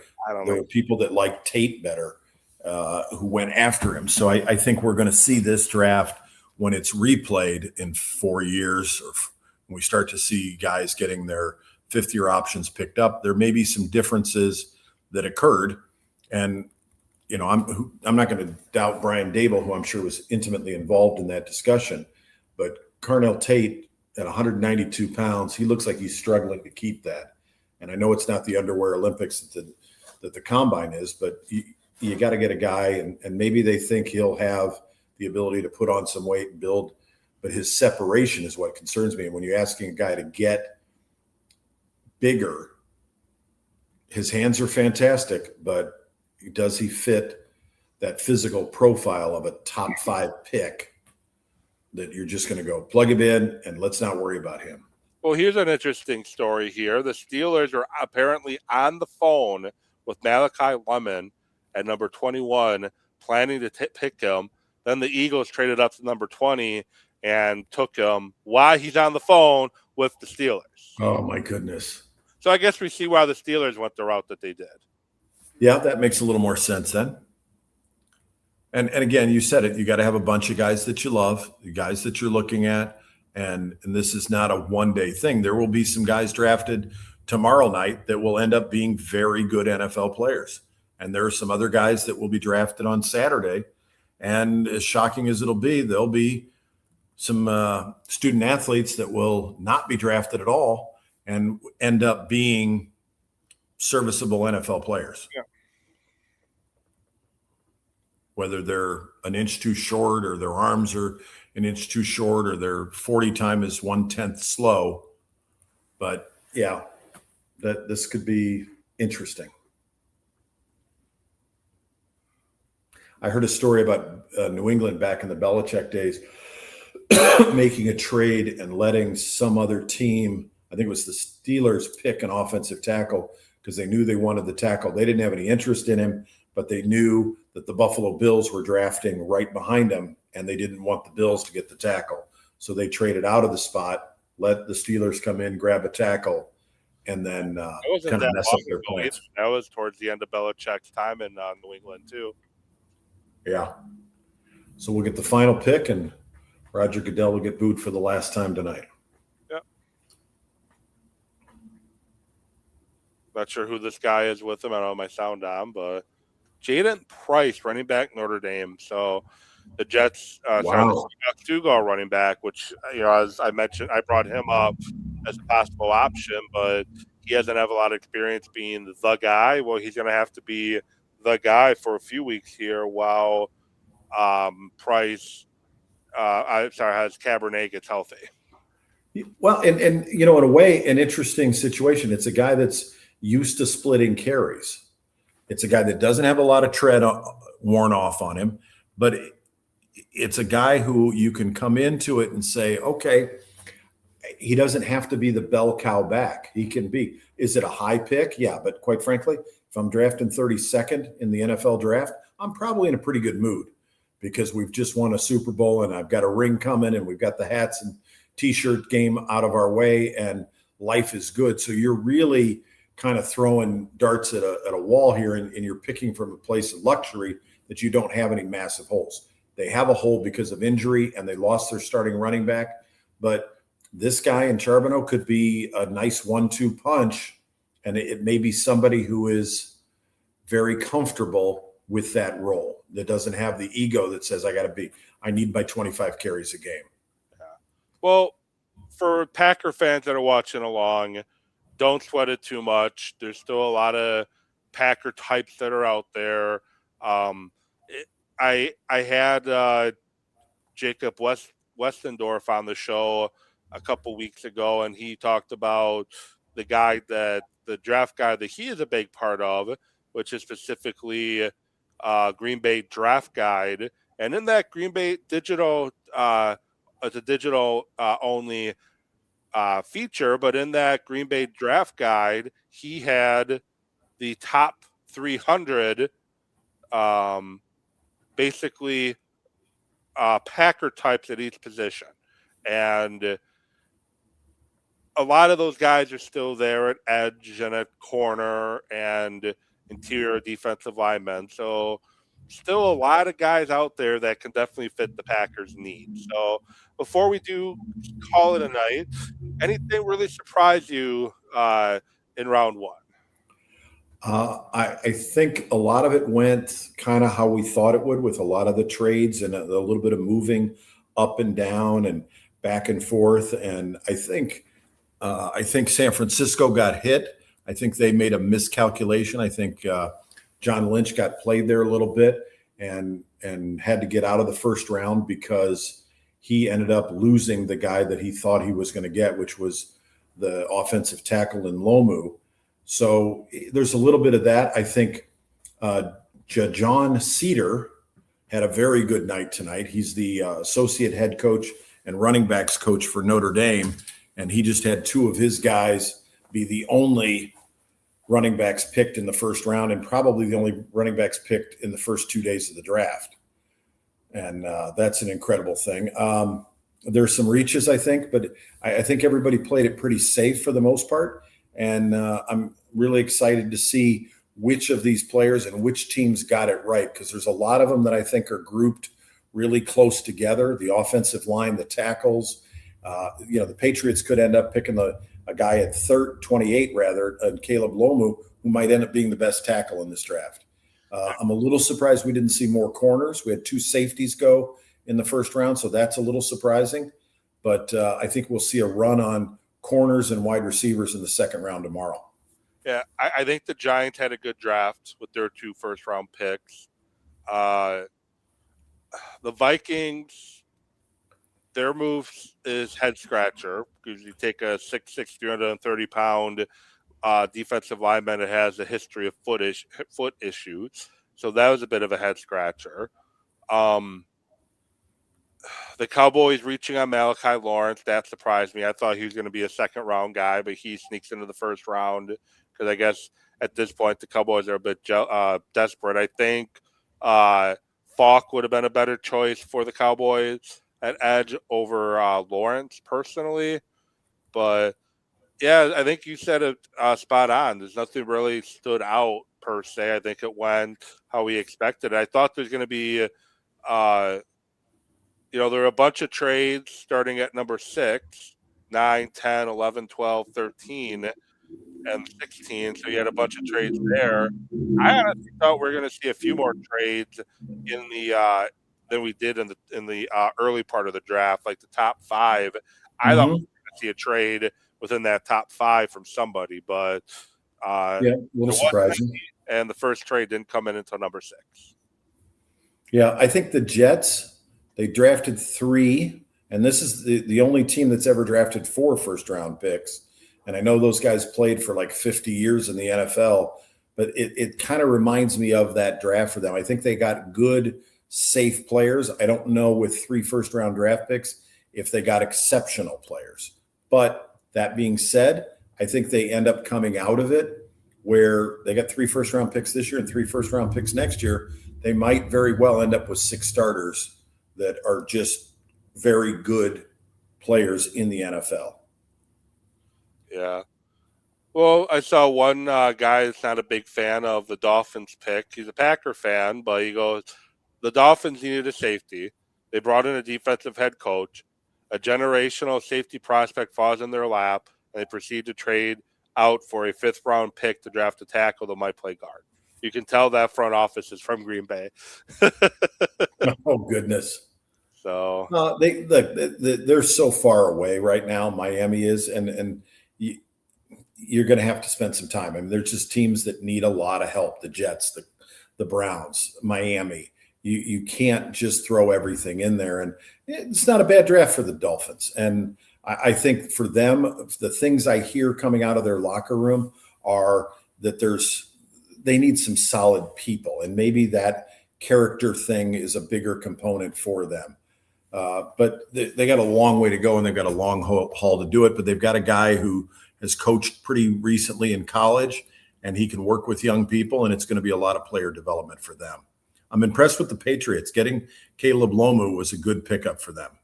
Yeah, and you got to protect your quarterback, and they did not do a good job of that in the Super Bowl loss to the Seahawks, and they didn't really protect the quarterback that well against Denver either. The problem is Denver didn't have a quarterback really at all, so it didn't really matter, but it ended up catching up to them. I think if I'm not mistaken, every playoff game the Patriots played in, I think there was 5 quarterback sacks, I think, in every game in the playoffs. Wow. Yeah, and you could see in Josh McDaniels, I alluded to it earlier, his play calling was not great. I think he was limited. I think his hands were tied, and I think everybody was Drake May's an MVP candidate. Drake May had a good season. I don't think Drake May's there yet. I think he's got a little ways to go in his progression. But one of the things, going back to the Belichick era, when they had Dante as their offensive line coach and McDaniels was there, they always liked the interior. They put a bigger emphasis on those 3 interior offensive linemen because they didn't want to be in a situation where their quarterback couldn't step up. They wanted to protect Brady with those 3 offensive linemen, and that was a big deal for them, even sometimes more so than their tackles. So I'm curious to see how everything plays out. Does Will Campbell kick inside with his short arms? But protecting Drake May, he's your guy. You put an investment in him, and you don't want to be in a position where you're handing the offense over to Tommy DeVito, because Tommy Cutlets is not going to win you a lot of games in the NFL. He's going to get you through it, but he's a nice backup. Yeah. Well, appreciate you jumping on with me. I know it was short notice. I was kind of on the if I was going to do it again this year or not for a little bit, and I just last week decided, you know what, I'm gonna do another live stream during the draft. So I appreciate you jumping on and thank you for having me. Me company during the NFL draft. This is always a great time. Thank you so much for having me on, and we will see what the next couple of days. I'm curious to see what those look like. Yep. So no live stream tomorrow. I do have to work both jobs tomorrow, so I won't be able to do anything for the second round. But stay tuned to my social media channels at Evanwood Sports on on X and Instagram, Talking Sports with Evan on Facebook and YouTube. I definitely at some point will have my reactions to the Packer picks tomorrow at some point, either Friday night or Saturday morning before the 4th